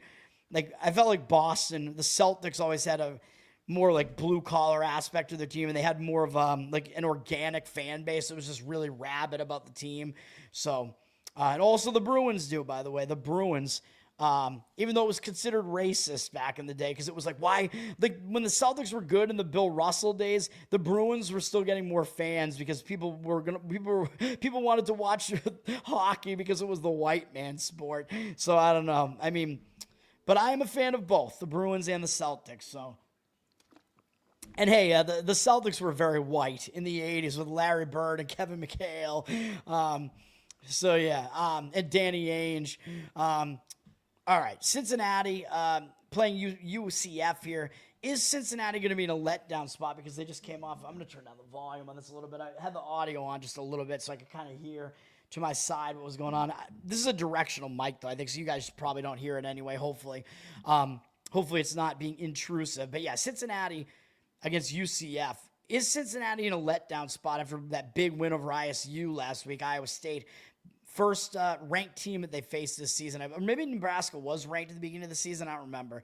But Cincinnati stepped it up. They had a nice win in that game. Staying at home, kind of basking in it. Possibly could be a little bit of a letdown spot. UCF coming in. They're still looking for their first conference win. They lost last week, I believe, as a home underdog against Kansas. So I think maybe the spot does set up a little bit better to look towards UCF here. They're having to go on the road, though. I don't know how really familiar they are going to Cincinnati. Because these teams shifted conferences not that long ago. So it seems like a little bit of maybe a weird venue for them to have to go to. But the money is saying to take the points with UCF here. Cincinnati up from 10.5 to 11. 80% of tickets, only 60% of the cash on Cincinnati. So the Cincinnati side is public. You're getting a lot of points if you want to try to take UCF here. UCF does run the ball, so I think UCF is better as an underdog because they can run the ball and try to shorten the game. They want to keep Cincinnati's offense off the field, obviously, because Cincinnati's offense is good. Problem with UCF, besides the fact that I don't know how well they're going to do at Cincinnati, is their other road game, they weren't good. That was a game where I gave out a play on Kansas State in that one. UCF lost to Kansas State and they lost to Kansas. So who has UCF beaten? The best team they beat was North Carolina. We know how bad they are this year. Bill Belichick not turning that program around, or I guess his girlfriend isn't. So UCF has not shown the ability to beat anybody good yet. So that's the other problem I kind of have with it. Although, of course, you don't need them to beat Cincinnati here. You just need them to cover the number.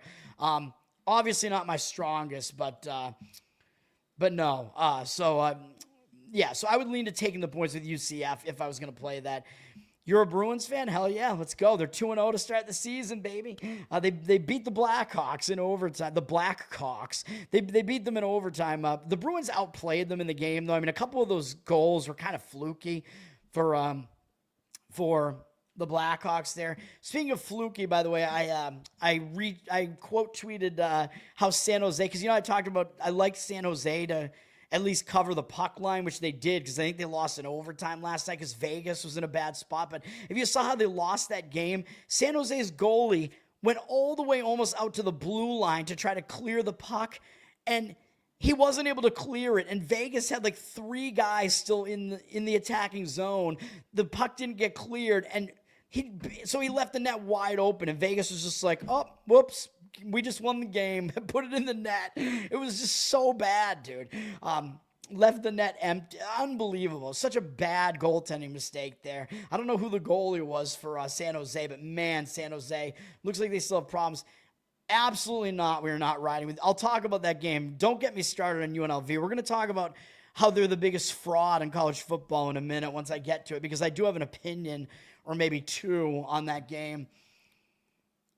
You don't hear any of the noise. Yeah, like the trucks going by because there's a street out there. But also, yeah, I mean, my TV, yeah. But that's good because my mic is good for that. Zach, what's up, man? Thanks for hanging out. Thanks for coming back. Zach, I believe, are a Kansas City Royals fan, right? I don't think you haven't been back for these late night.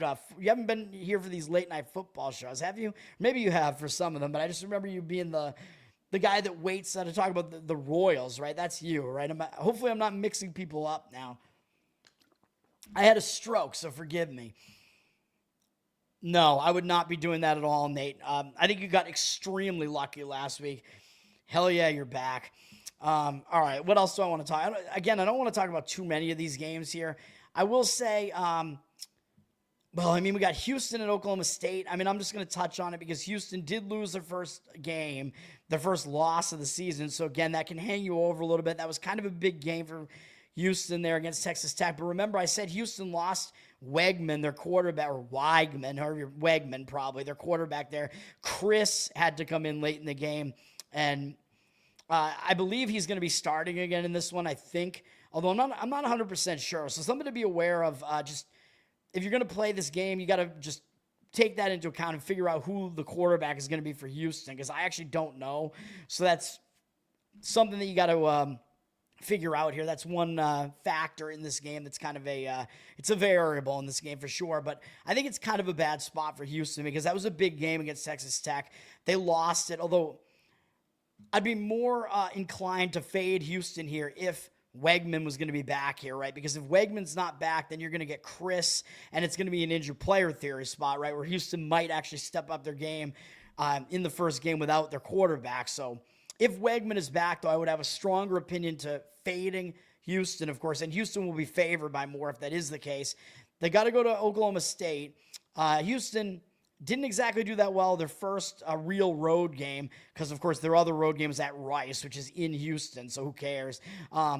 Oregon State, that was the game I gave out a play on Oregon State, so you remember that. Oregon State covered for us in that one. Houston didn't play particularly well in that one. So now this is their next true road game, although it's less of a strange environment. I mean, they're used to playing at Oklahoma State, so it's a little bit less of a weird environment here. But, yeah, generally I think it's not the greatest spot for Houston. So I will lean towards the Oklahoma State side here. Oklahoma State did get blown out last week. I mean, they're trying after they fired other coach Gundy, and they played a decent game against a pretty good Baylor team. Oklahoma State covered for us in that one. They're back home here after getting blown out on the road by Arizona. So I do think Oklahoma State, sense of pride here, new coach or, interim coach there, they kind of want to play for him. So I think they will show up. So I would lean to taking the points with Oklahoma State. It does look like maybe Houston will have their quarterback there because the line is up from 14 to 14.5, but I'm not entirely sure. 88% of tickets, only 77% of the cash on Houston, so they're public. And the other thing about taking the points here is that it's a low total again, up to 48.5 here. So the points are a little bit more valuable here. And Houston is more of a defense-oriented team, so teams that play defense like that, they tend to not have an easy time covering double-digit numbers like this on the road. So something to consider there. I think it does make sense to look towards taking the points with Oklahoma State in that one. Yeah, the Royals, they let you down this year, man. The wagon, I don't think I was wrong, even though the score, I was wrong about the final score with the UNLV game, but I don't think I was wrong in my handicap of that game. So, yeah, I mean, I don't want anything to do with UNLV at all. I mean, at some point the wheels are going to fall off the wagon, like you said. I think it could even be this week. Although I'm not going to give out a play against them because I have some hesitations about Air Force as well. I'm going to talk about that in a second. 2-hour Saturday seems a tradition. I'm trying to not have it go that long. Louisiana at James Madison. This is another noon game. I'm trying to get through these, man. I just have some opinions on these games.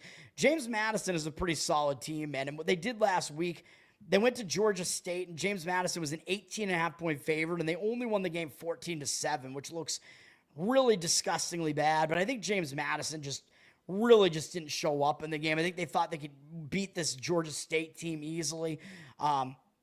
So I think James Madison, and it was tied in the fourth quarter too. So it was really not a good game for James Madison. But when you're a big favorite like that and you play badly, I think you tend to come out with a much better performance in the next game. So I think that is the case with James Madison here.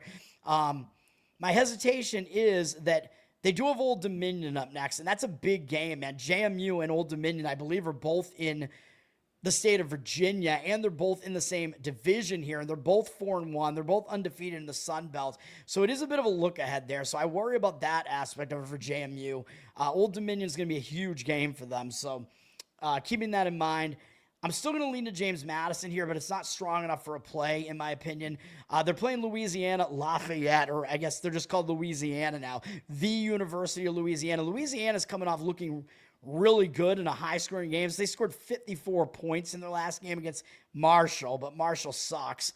In a 2-overtime game, to remember. So the fact that it went to 2 overtimes pumped up the score as well. But I think the public's going to look at this and see, oh my God, Louisiana scored 54 points in their last game, and James Madison scored 14. So how the hell could we lay like double digits with James Madison here, right? So I think the public would be really hesitant to do that. So I do think laying the points is the right move here. Couple of hesitations, though. Louisiana is coming out of a bye, although I know they went into the bye on a good note, but they do have extra rest here at least. I think they'll try to step it up for JMU because JMU is a good team. But their wins are not impressive. I mean, they beat FCS McNeese, and then they beat Marshall. And Marshall's been playing a little bit better than I thought they would. But that Marshall team, they lost everybody that they had last year. They basically went over to Southern Miss, as I keep pointing out. So, just pointing out how I handicapped that game. The money is coming in on JMU. They're up from 18 to 18.5. 65% of tickets, 80% of the cash on JMU. So the money is agreeing with JMU, James Madison, even though he's only one man and he's been dead for a long time. The other hesitation I'd have with laying the points here, though, is that this is a low total. It's down from 48 to 45.5. 67% of tickets on the over, 59% of the cash on the under. So the money's actually playing the under here. So you're basically asking James Madison to really hold Louisiana down offensively, which they do have the ability to do, but I have some hesitations with it, man. And James Madison, I mean, their offense is what kind of needs to be fixed after last week's game, more so than their defense. So I do still lean that way, but it's not strong enough, in my opinion. What else do we want to hit on real quick? UMass and Kent State, I'm not going to really talk about the game, but that is one of the worst games that you'll ever see, man. Those are the two worst teams in all of FBS, I would say, and they're both playing each other, UMass and Kent State. And Kent State is a small favorite at home, and UMass is actually getting the money last I checked. And UMass, they're in the MAC right now with Kent State, but I think UMass might actually be getting relegated back to FCS too. Like, they just came up to FBS not that long ago, and I think they're getting moved right back down. It is just, man, it is a sad state of affairs for UMass. But maybe they'll win that game at Kent State because Kent State sucks, even though Kent State has Dorelis Clark or whatever the hell his name is there. So I don't know. Is that his name? I don't know. I forget. Whatever his name is. Northwestern and Penn State, I'm just going to talk about it because you got to try to gauge if Penn State is in the Dream Crusher scenario or not, man. I mean, they lost that big game to Oregon, and then what did they do? They turned around and had to go to the Pacific Coast, first road game of the season. I should have given it out as a play. I'm pissed that I did not give out UCLA plus the 24.5 because they won the game outright, man. It would have been a really nice money line sprinkle there, too. That was on my short list, if you remember. You watched my show last week. Very pissed about that. My short list was basically down to UCLA, Florida, two outright underdog winners there, and then Kentucky, I think, who I think didn't cover. I think they missed by about a half point there, but I would have been 2-1 in those three plays. So if I had added all three to my card, we would have been better off if I did, especially because of the money line underdog wins. Man, I'm pissed. I should have done it. I knew Penn State was in a bad spot. First road game at all of the season, having to go to an unfamiliar venue out there, just ridiculous. But of course, I didn't expect UCLA to win the game outright. So even though it was a bad spot, it was a hangover spot coming off that really difficult loss to Oregon for Penn State. But now they have two losses in the conference. So, is that a dream crusher? I don't know. Because you do have three undefeated teams in the Big Ten. How likely is it that that a two-loss team is going to be able to sneak into the playoff? I mean, it could happen. I mean, if it's going to happen, it's going to probably be in the Big Ten and or the SEC. So there is that. So maybe Penn State isn't totally dead yet. And maybe they'll get up for it just because they'll be embarrassed. I mean, James Franklin, usually he's pretty good off of a loss, and usually he bullies bad teams, which that was kind of my hesitation last week, just the bully factor, because I thought Penn State would at least win the game. I was just trying to gauge whether or not they were going to cover, and I still liked UCLA quite a bit last week. I did use it. I think I used it in at least one of my pick 6, pick 7 entries there. So at least I had that out of it, but still, yeah, Penn State, I mean, they're back home here. I don't know that they're going to, I mean, I could see it going both ways, man, really. If they're going to be in the Dream Crusher mode and be totally flat here, maybe, or are they just going to be really angry and play one of those James Franklin bully games where they bully their opponent, because they're obviously the better of the two teams here against Northwestern.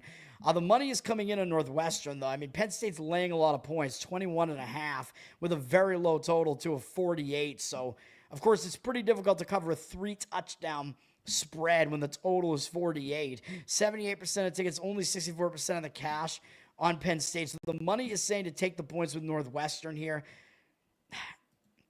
I mean, I won't disagree with it, but it's difficult to gauge the game, man. Is Penn State really in the Dream Crusher or not? But even if they're not, I mean, maybe they just kind of get in and get out of this game. I mean, it depends, man. Are you going to get an angry Penn State team that bullies their opponent or not is really what you kind of have to gauge there. So Yeah, difficult game to gauge. Nebraska and Maryland, I'll just talk about it just for Nate. Big Red against small Red. I don't know. Who's Maryland? I don't know. Maryland had their first loss last week, man. It was kind of a brutal loss at home to a pretty decent Washington team. Maryland was the underdog, and Maryland had a decent lead in that game, and they blew the lead. They had a double-digit lead in the game and blew it. So they might not be in the greatest spot here coming off of that game.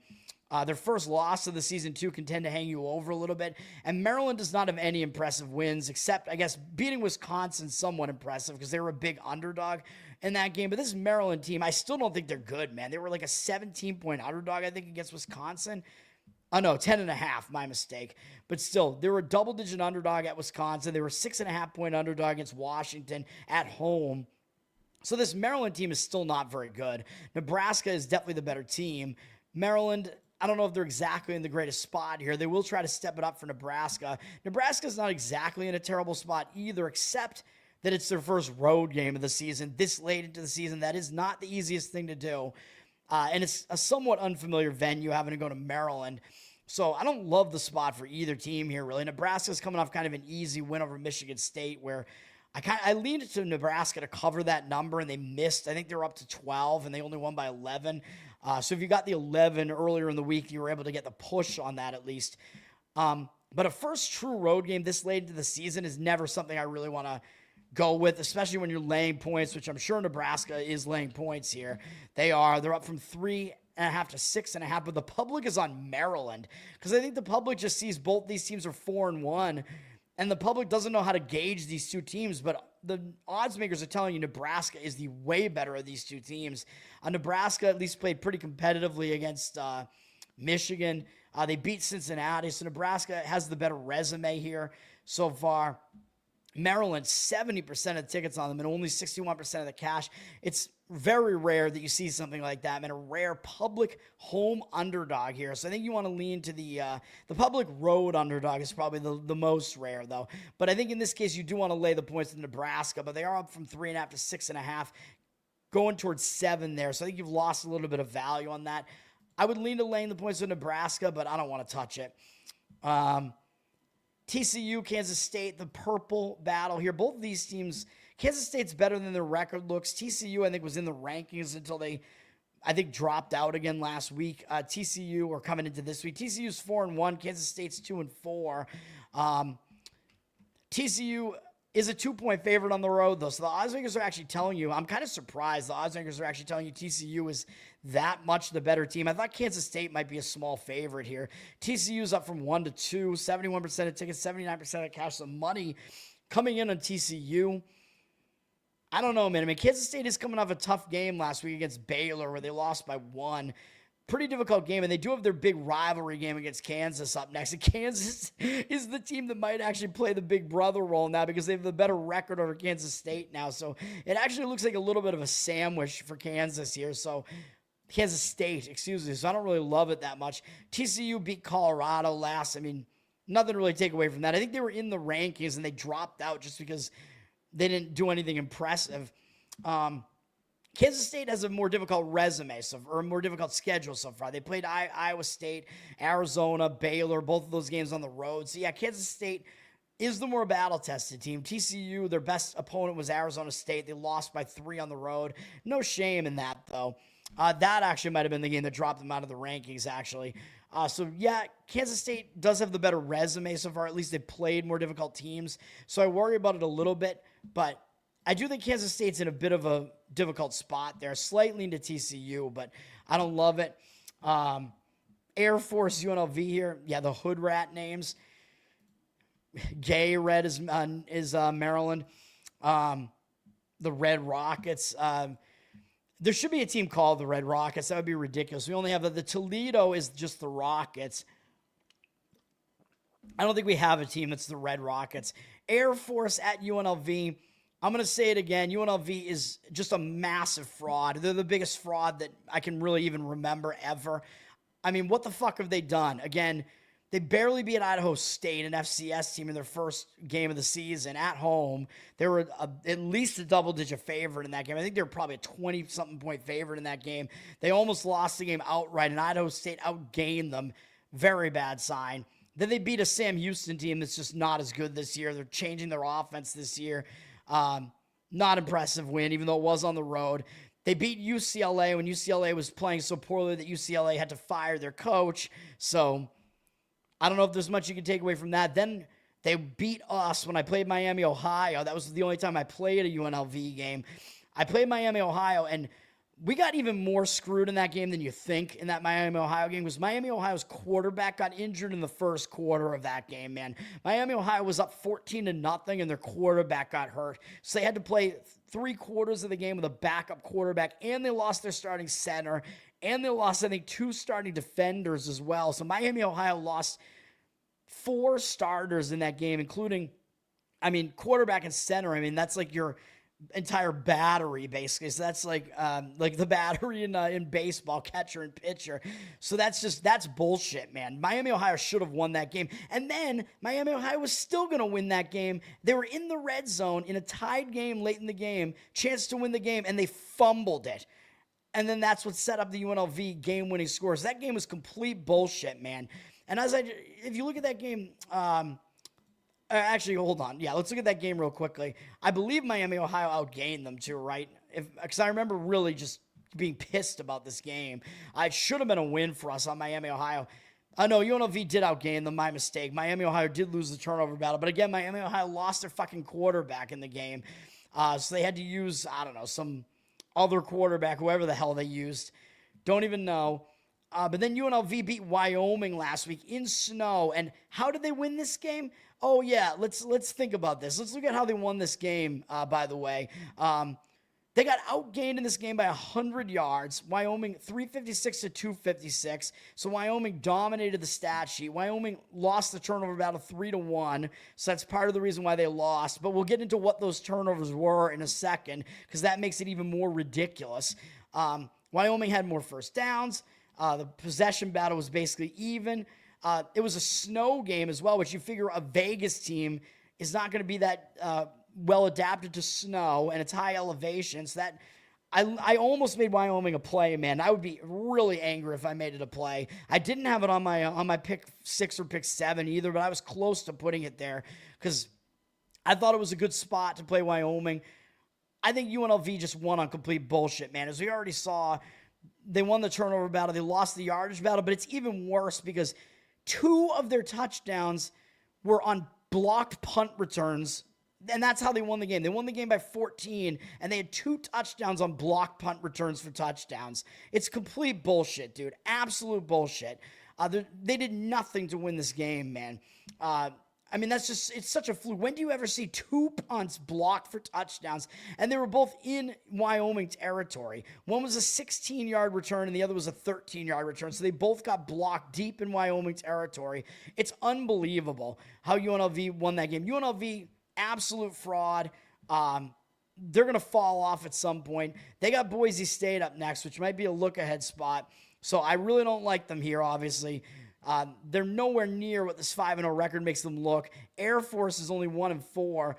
My only issue here is that Air Force is coming off a big game in the Commander-in-Chief Trophy, round robin last week. They played a really close game as a big underdog at Navy. So that's really the only reason that I don't want Air Force here. That and their defense is not good. Air Force has a really bad pass defense. However, UNLV, they're the running rebels. They run the football. So I don't think UNLV really has much offensive capability to really do that much damage against Air Force, because, again, Air Force is really bad against the pass, and UNLV isn't really that threatening of a passing attack. But my hesitation with Air Force is that they had that big game against Navy last week where they almost were able to pull that off as a huge underdog in one of their biggest games of the season, and they're having to travel from Navy on the East Coast in the Baltimore area all the way back to Vegas. So that is my one hesitation I have here with Air Force.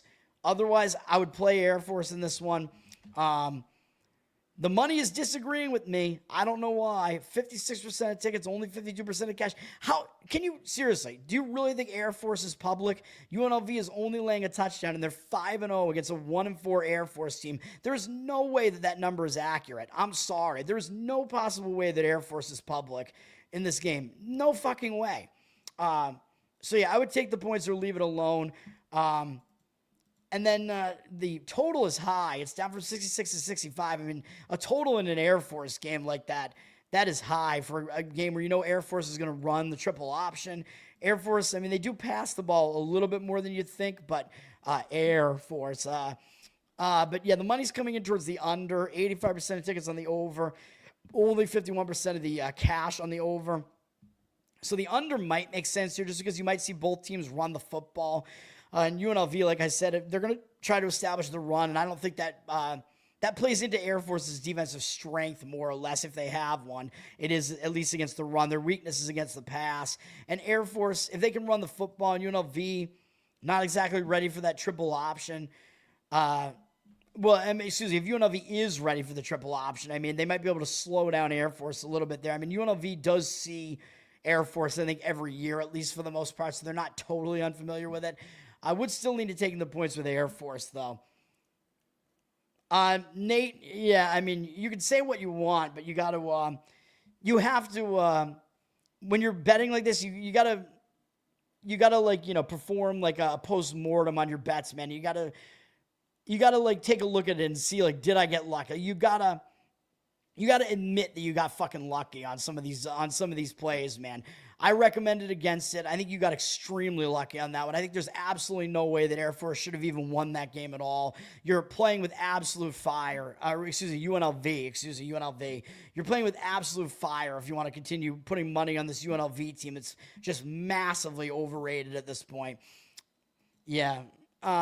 Nope. Dan Mullen, no, absolutely not. Not a good coach. App State and Georgia State is an interesting one. Man, I'm talking about so many fucking games here, man. Got to get to my plays. Georgia State, as I pointed out already, they're coming off that big game against James Madison where they almost pulled off the upset. They played really well against James Madison, man, and they were tied in the fourth quarter in a game where they were a huge underdog. Now they got App State, who's not having a good season, coming off that hurricane season last year. And Georgia State does have their rival Georgia Southern up next, which I know neither team is playing well, but that's a big game up next against Georgia Southern. So, and this is an out-of-conference game, I think, too, isn't it?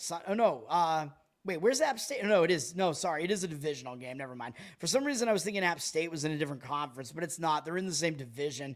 So, yeah, I mean, I guess that would be the one hesitation is that App State is still an above 500 team, at least, and it is still a divisional game. But Georgia State gave it their all as a big underdog in that game against James Madison, man. So, I don't think it's a very good spot for Georgia State. It almost kind of looks like a sandwich spot in a way. And for App State, I mean, they did not, they got a win last week against Oregon State back at home, so they bounced back after 2 losses on the road. They finally got a decent win because their only other FBS win was against a bad Charlotte team. So App State might get some confidence after that Oregon State win there, man. So I think it's a better spot for them. They get some momentum here. I know they're 0-2 on the road, but Southern Miss and Boise, of course, Boise, both of those teams are better than Georgia State is. So I would lean to Air Force. I would lean to App State in this one. Georgia State is a public home underdog here, man. 65% of tickets, only 53% of the cash on them. App State down from 3.5 to 2.5. Now you probably can lay 2.5 or 3 with App State here. My only hesitation with it is, again, Georgia State may still show up for this. But, yeah, I would lean to App State in that one. I think it's a decent way to look in that one. And Old Dominion against Marshall. Of course, Old Dominion coming off an easy win against Coastal Carolina. But they have their big game against James Madison next week, man. So they might overlook Marshall. They're coming off a couple of good-looking wins against Virginia Tech. They went into a bye. They beat Liberty, who looks like they're down this year, although it's still a program that's been decent recently, and they're in the same state. And then they just whacked Coastal Carolina. It was not a good team, but they might come into this game overconfident a little bit and looking ahead to James Madison. So I would lean to Marshall here. But Marshall, I mean, they are coming off that barn burner against Louisiana, although they had a bye after that at least. So they went into a bye. So that bye might help them rest after they did lose in 2 overtimes to Louisiana there. So it does set up a little bit better for Marshall. They do have more rest there. So I would lean to Marshall. Old Dominion is extremely public, up from 13 to 14.5 now. So you're getting 2 touchdowns on this one if you like Marshall, even though I know I've been saying how bad of a team they are after they lost their entire team last year. 93% of tickets, only 92% of the cash on them. So on Old Dominion. So yeah, I would lean to Marshall on that one. That makes absolutely no sense. I don't think UNLV has superior coaching. Air Force, I mean, these military academies always have pretty much always have the superior coaching. They have superior discipline, and Wyoming is not an impressive win at all. Wyoming sucks. There's nothing that pumps you up about beating Wyoming. So no, I do not agree. Yeah, and I know you've been talking about Mississippi State, but I think you're massively biased here. You're absolutely playing with fire if you want UNLV. I'm telling you right now, they're a massive, massive fraud. The wheels are going to completely fall off. App State is the stoner school. All right, well, so maybe that helped them get over the flooding and the hurricanes that happened there. What else do I want to talk about? Not too many of these games left. I think we're going to go to my plays. Navy coming off the big game against Air Force. I'll just point that out. Having to go to Temple now, which is only their second road game. They did win the first one at Tulsa. They don't have a big game up next, though, against FAU. So, but still maybe a letdown spot for Navy. Temple, I mean, their offense has been working all right. They did beat UTSA last time out. They're battle tested, at least. They played Oklahoma and Georgia Tech, although I know they didn't do well in those games. Their offense was doing at least well earlier in the season, although I guess they're not as good now in those last few games. So maybe I have to, pull it back a little bit on that. But they did beat UTSA last week. UTSA is an all right program right now. I would lean to Temple in this game slightly. Navy is getting the money, though. They're up from 7.5 to 10. I don't really agree with that. 71% of tickets, 82% of the cash on Navy. Some money coming in on Navy, but I think it's a letdown spot after winning the Commander-in-Chief trophy, although you could argue the opposite. You could argue that, or not winning the trophy, but winning one of the games in the trophy series. But you could argue the opposite a little bit in that Navy was a big favorite and they played a close game. So there is that argument, too, that maybe that will refocus them. Iowa at Wisconsin, I'll hit this game too. Giving you all the games, man, pretty much. Iowa's coming out of a bye after they played that close game against Indiana. Not sure that it's the greatest spot for Iowa here, man. They stepped it up for that game against Indiana. Might take more than a bye to kind of get over that. The hangover might kind of linger a little bit because they played well in that game. They got to go on the road to face Wisconsin. It's not an easy environment. Their only road win so far was at Rutgers, not a very good team. And they do have Penn State up next. I know Penn State faltering right now, but Penn State is still a top 25 team, man, even though they've fallen out of the rankings. Power ratings, guys, definitely are going to still have them as a top 25 team. I mean, they were top 5 before they fell out, and which maybe they were overranked a little bit, but they were top 5 before the last 2 weeks. So, I mean, it's just gone a little bit too far with Penn State being unranked. So I think that is a look-ahead spot for Iowa. Wisconsin's been down recently. I mean, normally you get up for Wisconsin, but maybe not when they're a down team right now. Wisconsin has lost 3 games in a row now, although I know they haven't stepped up well in class, so you could argue that too. They lost to Alabama and Michigan and lost to Maryland, which shouldn't have happened, as Wisconsin was a big favorite in that game. They lost to Michigan last time. You could argue that's a bad spot for Wisconsin too, though, because they played Michigan decently enough that they covered the game, I think, losing by 14, and they do have Ohio State next. But a home game against Iowa, I do think they will step up for it. You got to pay attention to what they're doing with their quarterback situation. O'Neal is out and Simmons is in, but that might just be that they made a change at quarterback because they just weren't doing well. So I don't know, but I think the spot is a little bit better for Wisconsin, in my opinion, but the money coming in on Iowa, but they're only a 3-point favorite. So I think the public is going to have a tendency to want Iowa here. 70% of the tickets on them, but 74% of the cash on them right now. I don't know that the cash is still going to be there by the time tomorrow night rolls around on Iowa. It looks almost too easy to lay the 3 with Iowa. So I would lean to taking the points with Wisconsin in that one if I was going to play it. And Clemson at BC. This Clemson team, and I mean, man, 2-3, just their season's gone off the rails already. So second straight road game here. They beat Bill Belichick last time out last week, North Carolina. Is that going to get them back on track? I don't know. I mean, going up to BC usually is a little bit of a difficult spot, man. And if it's later in the season, you have to deal with weather. It's going to be a bit of a cooler game. It's going to be 58 degrees. I don't think it's going to be raining or anything, but it'll be a little bit cool, getting a little bit cool up here.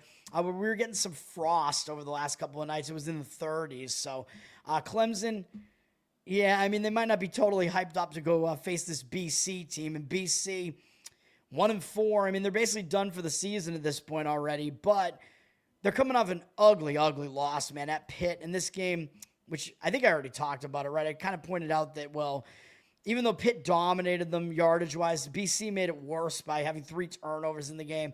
That's just a horrendous game for BC, man. I think they're at least a little bit better than the record looks. They played 3 road games so far, and with not a whole lot left to play for in the season, they're going to get up for a couple games, and it's going to be Clemson coming into their place is going to be a big game for them, and then Notre Dame coming into their place, and I guess probably Georgia Tech because they're both ranked, but Notre Dame is a rivalry game, as I mentioned, the Irish rivalry game there. So BC, this is one of the games they will get up for, so I would lean to taking the points with BC in this one. 73% of tickets and only 54% of the cash on Clemson, up from 13 to 14. So you're getting 2 touchdowns with BC, and the money looks like it's agreeing with the BC side. So that is the way that I would lean. 108-61 from Mullen. Don't care. Don't think he's good. This UNLV team, they also kind of had to reload-ish this year. They're nowhere near as good personnel-wise as what they had last year. Mullen is a first-year coach there, too, coming from out of the broadcast booth. So I don't buy it. It's not a good sign that he hasn't been coaching for a while, and he was in the broadcast booth for a reason. And the team lost not only their coach from last year, but their players when they were really good last year. I'm telling you right now, UNLV, they're not good. The Boston lean, yeah, that's right. I mean, you can come back to me when UNLV starts losing games. Don't lose money on UNLV, man. I'm trying to warn you. All right. I think we'll get to my best my best bets now. I think it's about time for that. Yeah, well, let's do it. I don't think I have anything else to talk about here. We're going to be at 2 hours again here shortly. Hopefully we can get this done quickly, and hopefully I remember what the fuck I'm going to say. That was the breakdown. Oops. All right, best bet time. Let's do it. You kind of know what some of them are already. We have a couple on the early slate. One of them is going to be Michigan State -7.5. We're going to fade UCLA in this one. I don't know if we're going to be able to get 7 on this. I mean, maybe, because it looks like there is reduced juice on Michigan State, but it's been 7.5 all week. I mean, you could wait around and maybe see if you get the 7, because even if it moves up to 8, I mean, you're not losing a whole lot with that, even though I know teams go for 2-point conversions now and stuff, but I would wait maybe a little bit just to see if you get the 7. I think you probably won't. Michigan State does have 61% of tickets, so they're a little bit public, because the public's still, I think, not totally buying UCLA, but 75% of the cash on Michigan State, so the money is coming in on Michigan State, and I'm going to agree with it, man. I mean, this is pretty simple, although sometimes you don't want to oversimplify things, but you don't want to overthink things either. UCLA, I know they got their first win of the season, man, and sometimes when a team's losing like this, they fired their coach the week prior to that, or during their bye, I guess. They came out of the bye, played better against Northwestern, finally got their first win last week, which normally I would say that gets you back on track because you won that game. Now you're back on track. It gives you momentum for the season. But come on, man. They beat Penn State, who was ranked 7th in the country at that point still, in front of their home crowd as a 24.5-point underdog. That is a massive win. And I know the stupid security there stopped the crowd from rushing the field or whatever, which is stupid. They should let the crowd rush the field, man. I think some people actually did get out onto the field, although it wasn't that many, but still, it was a huge emotional spot for UCLA, man. That win basically was their Super Bowl, man. That basically made their season. Unbelievably monster win there. Now they have to go out and travel to this Michigan State team. It's really not playing well. They're 0-2 in conference. They're looking for a conference win. This is certainly a winnable game for them. I think it's a bad spot for UCLA, and they're still new to the Big Ten, so how used to playing in East Lansing are they? Probably not that used to it. I know they went east once this year already. They went to Northwestern, but that's not even a real stadium in Northwestern. So the only actual road game they played this year was, I know, UNLV, whatever. So I think it's going to be a difficult environment for them. And this Michigan State crowd, I think, is still going to be up for the game. They're still going to be hungry for it. Michigan State, they lost last week to Nebraska, but they actually played decently. So when they've stepped up in class, they haven't gotten completely steamrolled. They covered against USC on the road, and then they were actually on the road last week against Nebraska too, and they actually slipped it in there and got the cover barely in that one too. So Michigan State, they're playing okay, although I know Childs doesn't look like he was good in that game. Did he get hurt? What's up with that? Let me see. He did, actually. It looks like Childs either got hurt or maybe he got pulled from the game and then went with Milivojevic. Is that how you pronounce his name? Whatever. So I don't think it even really matters, though, who Michigan State's going to go with a quarterback here. I don't think there's really a drop-off one way or the other. Between Childs hasn't really been getting it done for them. He's the guy that the coach brought over with him from Oregon State, but whatever. Michigan State, I mean, they've still been playing decently. And of course, this is a UCLA team they're better than. I know they have a big game up next against Indiana, whatever, but they're still looking for their first Big Ten win, man. And it's just a massive letdown spot, in my opinion, for UCLA. So we'll lay the points with Michigan State in that one. Penn State should score. Oh, score 15. Penn 15. What does that even mean? I don't know. Everyone coming to America has to change their name to something we can actually pronounce. Yeah. Speak English, man.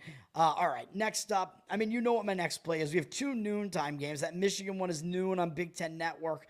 I'm doing it. I said I was going to do it. I'll stick to my word. Hopefully we don't lose on this one, but we'll go with Missouri against Alabama. I mean, the public is on Alabama. I think you can wait on this. It looks like you're going to get the 3.5 on this. So I wouldn't play it now because I was worried that it was going to go to 2.5, but it's not. It's up to 3 with juice. So I think you might be able to get 3.5 on this. So we can maybe give it out at 3.5 once I look to see if it's out there. I don't know if we wait, if you'll even get 4 on this. I don't know, but we have conflicting opinions from professionals on this game, man. We have 68% of tickets, 69% of the cash on Alabama.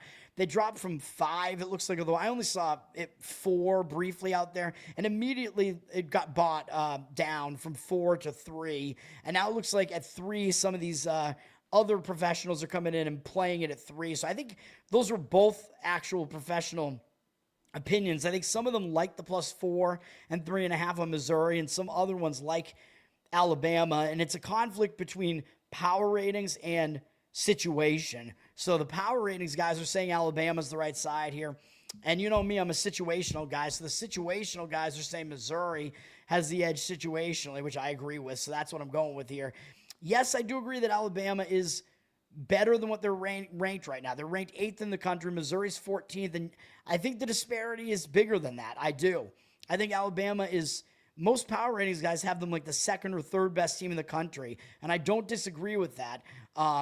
They're really, really good, for sure. Missouri, we don't know how good they are yet, and that is the hesitation here. Missouri hasn't really played anybody yet.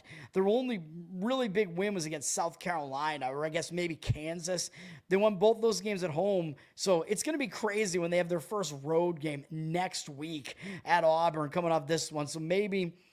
Potentially going to be looking toward, or actually it might be in 2 weeks, actually. Maybe potentially look towards Auburn there, although Auburn's got a big game, which I haven't talked about yet because it's going to be one of my plays, but Auburn has a big game this week. But anyway, Missouri, yeah, I mean, they're still staying at home here, so we don't have to worry about them going on the road yet. This is going to be their biggest game so far this season. You know they're going to step up for this.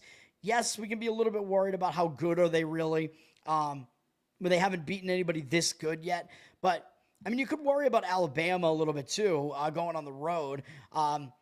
They did win on the road against Georgia. That was a big win. They lost their road opener against Florida State in the first game of the season. But, yeah, I know they played way better since then. They beat Georgia on the road. But it's still, it's still an Alabama team that has a freshman quarterback here. And yes, he played decently. They were close.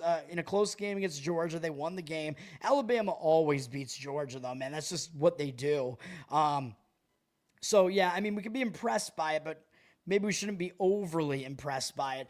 But this is going to be, now his 3rd road game, but he is 1-1 on the road. Alabama's 1-1 on the road. Simpson is their quarterback. Yes, he does look good, but it's going to be another hostile road game for him, man. And I think this is a sandwich spot for Alabama, and you might say, well, how could that be when Missouri's ranked 14th in the country? I know they are, but Georgia is always a huge game. Alabama, Georgia. I mean, Georgia was ranked 5th in the country. We know that's a huge game. But last week, I told you I leaned to Alabama last week when all was said and done because I didn't think it was the letdown spot after the Georgia game because Vandy notably upset Alabama last year as like 23-point underdogs or whatever at Vandy last year, and everybody remembers that. That was one of the games, that was basically the reason why Alabama didn't make the playoffs last year. So Alabama, they remembered that, they wanted revenge, and they got it against Vandy last week. So that was a big game. Now they go to Missouri, which I actually think means a little bit less to them, and it means more to Missouri because this is going to be Missouri's first step-up game that they've had here. Alabama, I know they're way more battle-tested, but the game means a little bit less to them. They're going out on the road to a Missouri team that is a little bit of a weird travel spot still for these SEC teams. And up next, they got Tennessee, and that is another revenge game because Tennessee was also one of the 3 teams or whatever that beat Alabama last year. Alabama lost at Tennessee last year. So you know Alabama has that Tennessee game circled as well. I think they might not have this game as circled, man.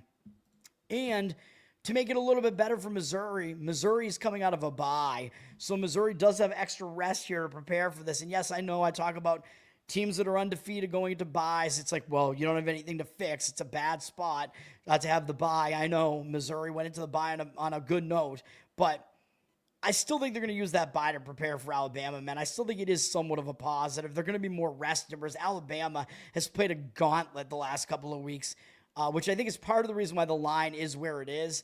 But I think part of it is also the odds makers are telling you something, man. They think maybe part of it is the situation, but the odds makers are kind of begging you to play Alabama in this one, even though the rankings aren't too disparate here. I know it's number 8 against number 14, but even so, I think it still looks too easy to take Alabama. I mean, you know Alabama's going to be the public side after what we saw them do the last couple of weeks, and because they're the name Alabama. So we'll do it. We'll take the points with Missouri.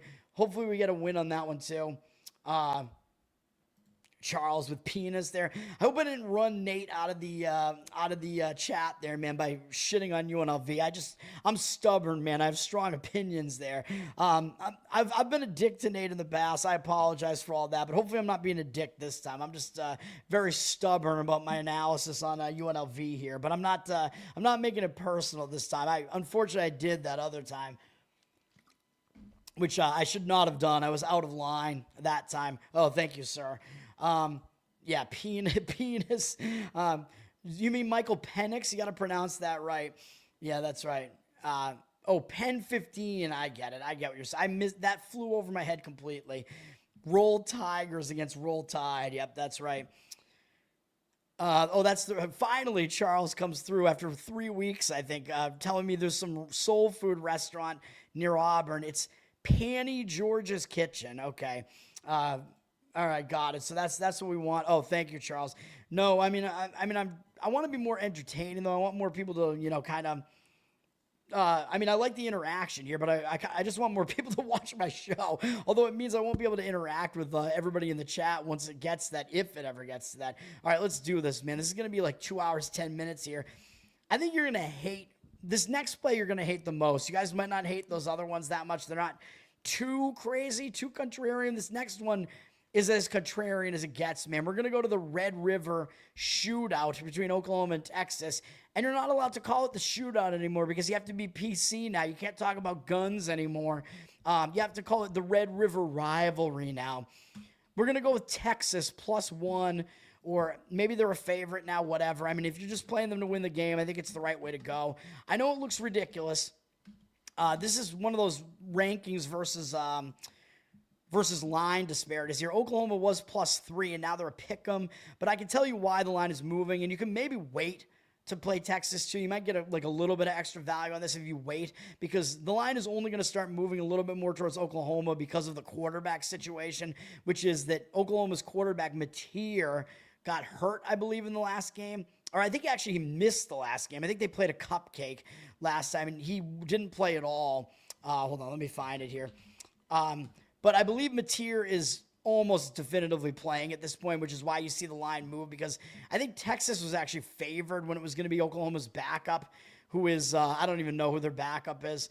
But it is going to be Mateer now, which I think is why the line is moved like this. So that makes me like Texas more, that Mateer is coming back, because you get a little bit extra value on Texas. 62% of tickets, 64% of the cash in Oklahoma. I'm not too worried about that percentage there, especially with the quarterback situation kind of getting in the mix there. Yeah, so Hawkins Jr. played against Kent State. I mean, whatever. Kent State is a cupcake.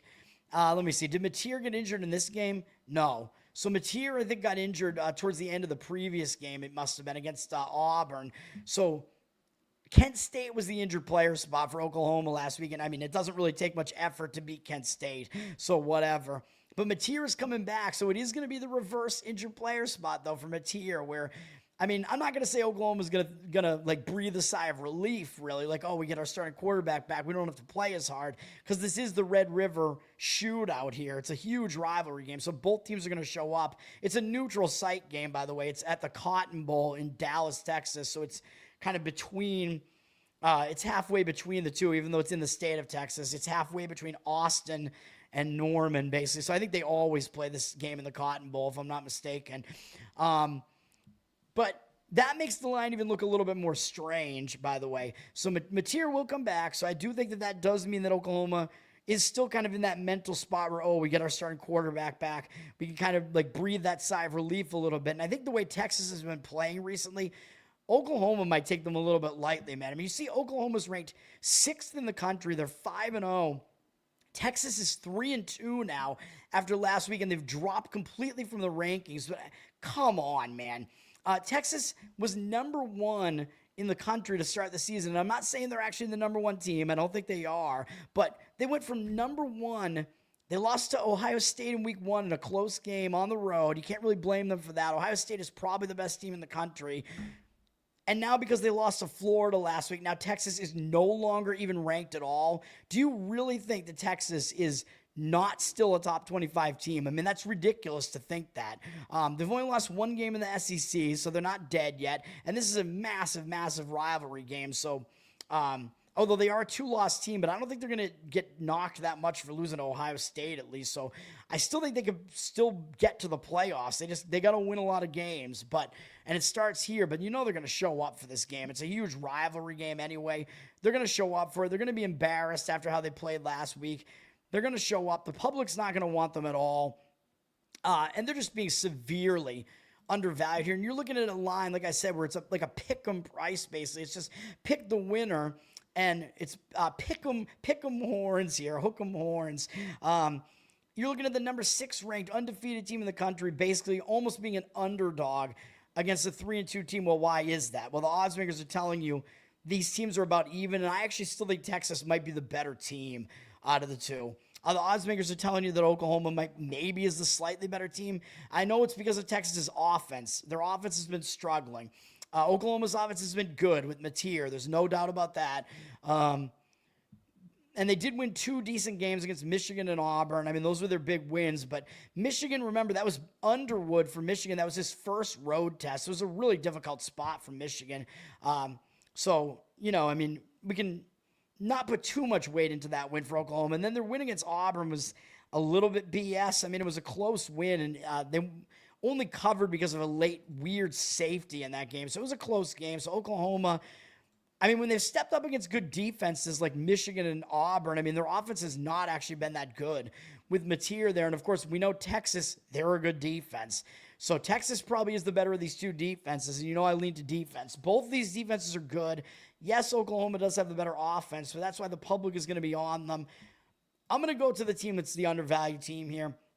The team that's a better defense. I know Arch Manning has not been good for Texas when stepping up in class. He may not be good, but Texas is still an elite defense, man. That's what we're going to go with. And, of course, again, they played Florida last week. And, yeah, I know they played the more difficult game last week. That was just kind of an embarrassing loss. And, yes, both their losses were on the road, by the way. And this is not a true road game here, so you don't have to worry about them being on the road this week. But that was just an embarrassing game, man, losing to an unranked Florida. But Florida's still not that bad of a team, man. That's going to make Texas look bad, but Florida's still a competitive team when they actually are at full strength. Like, this Florida team is not as bad as people think they are.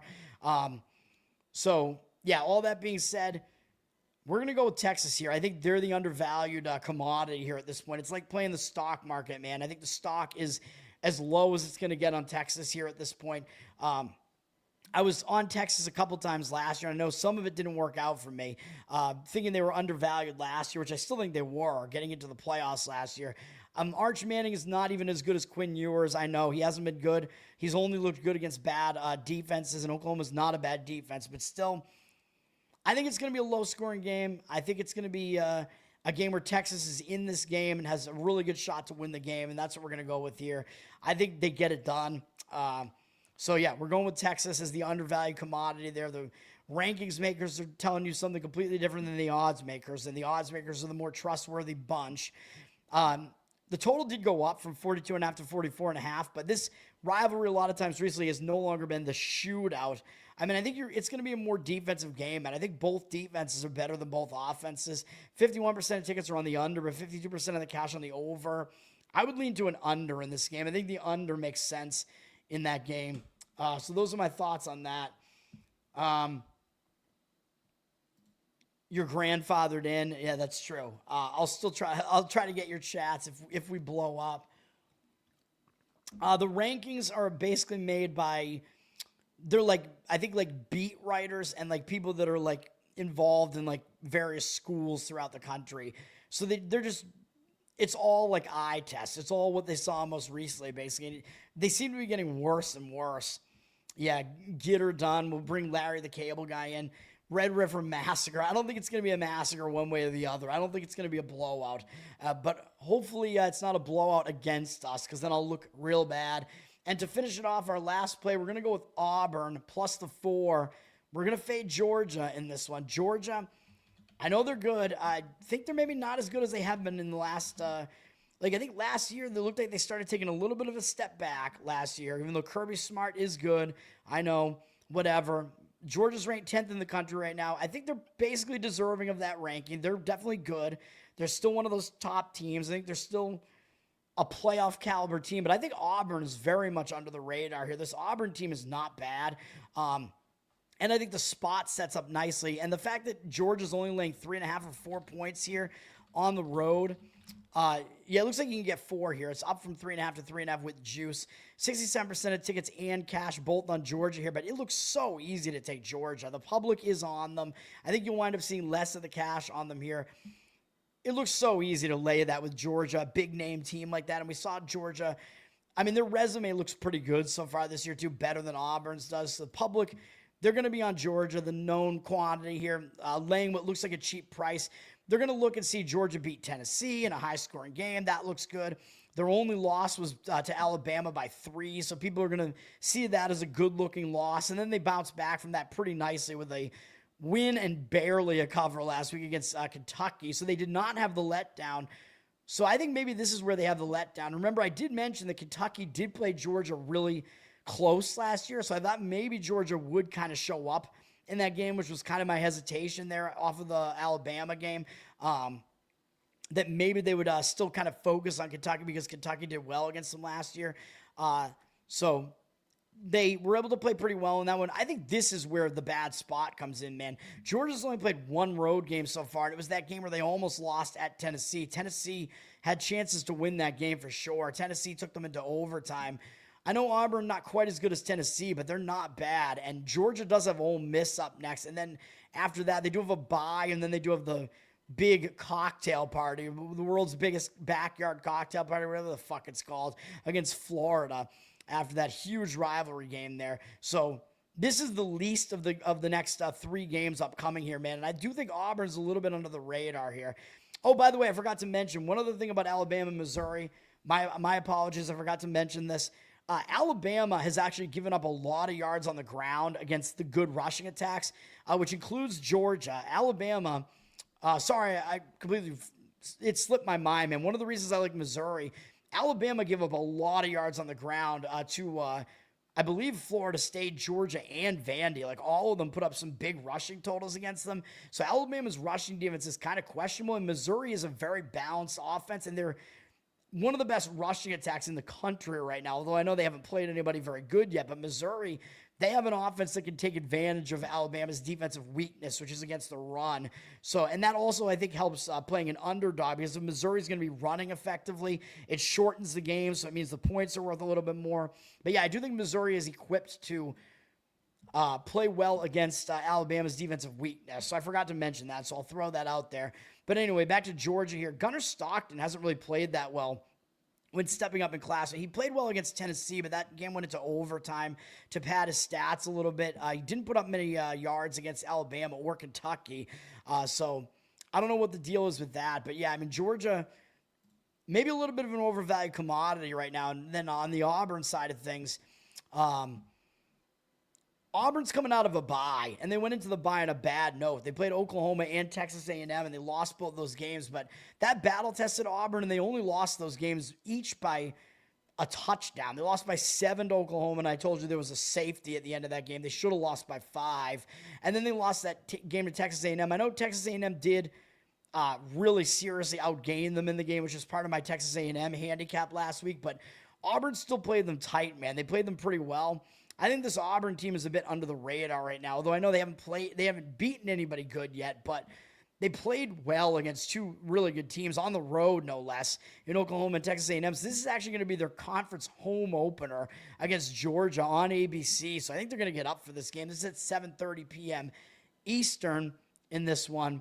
The Red River Shootout, by the way, is an afternoon game, by the way, on ABC at 3:30 p.m. Just to throw that out there too, but yeah, I mean, I think Auburn, they're going to get up for this game, man. So that would be my opinion here. And they have the extra rest. And again, you go into the bye on a bad note like Auburn did. You're going to use that bye to fix some things.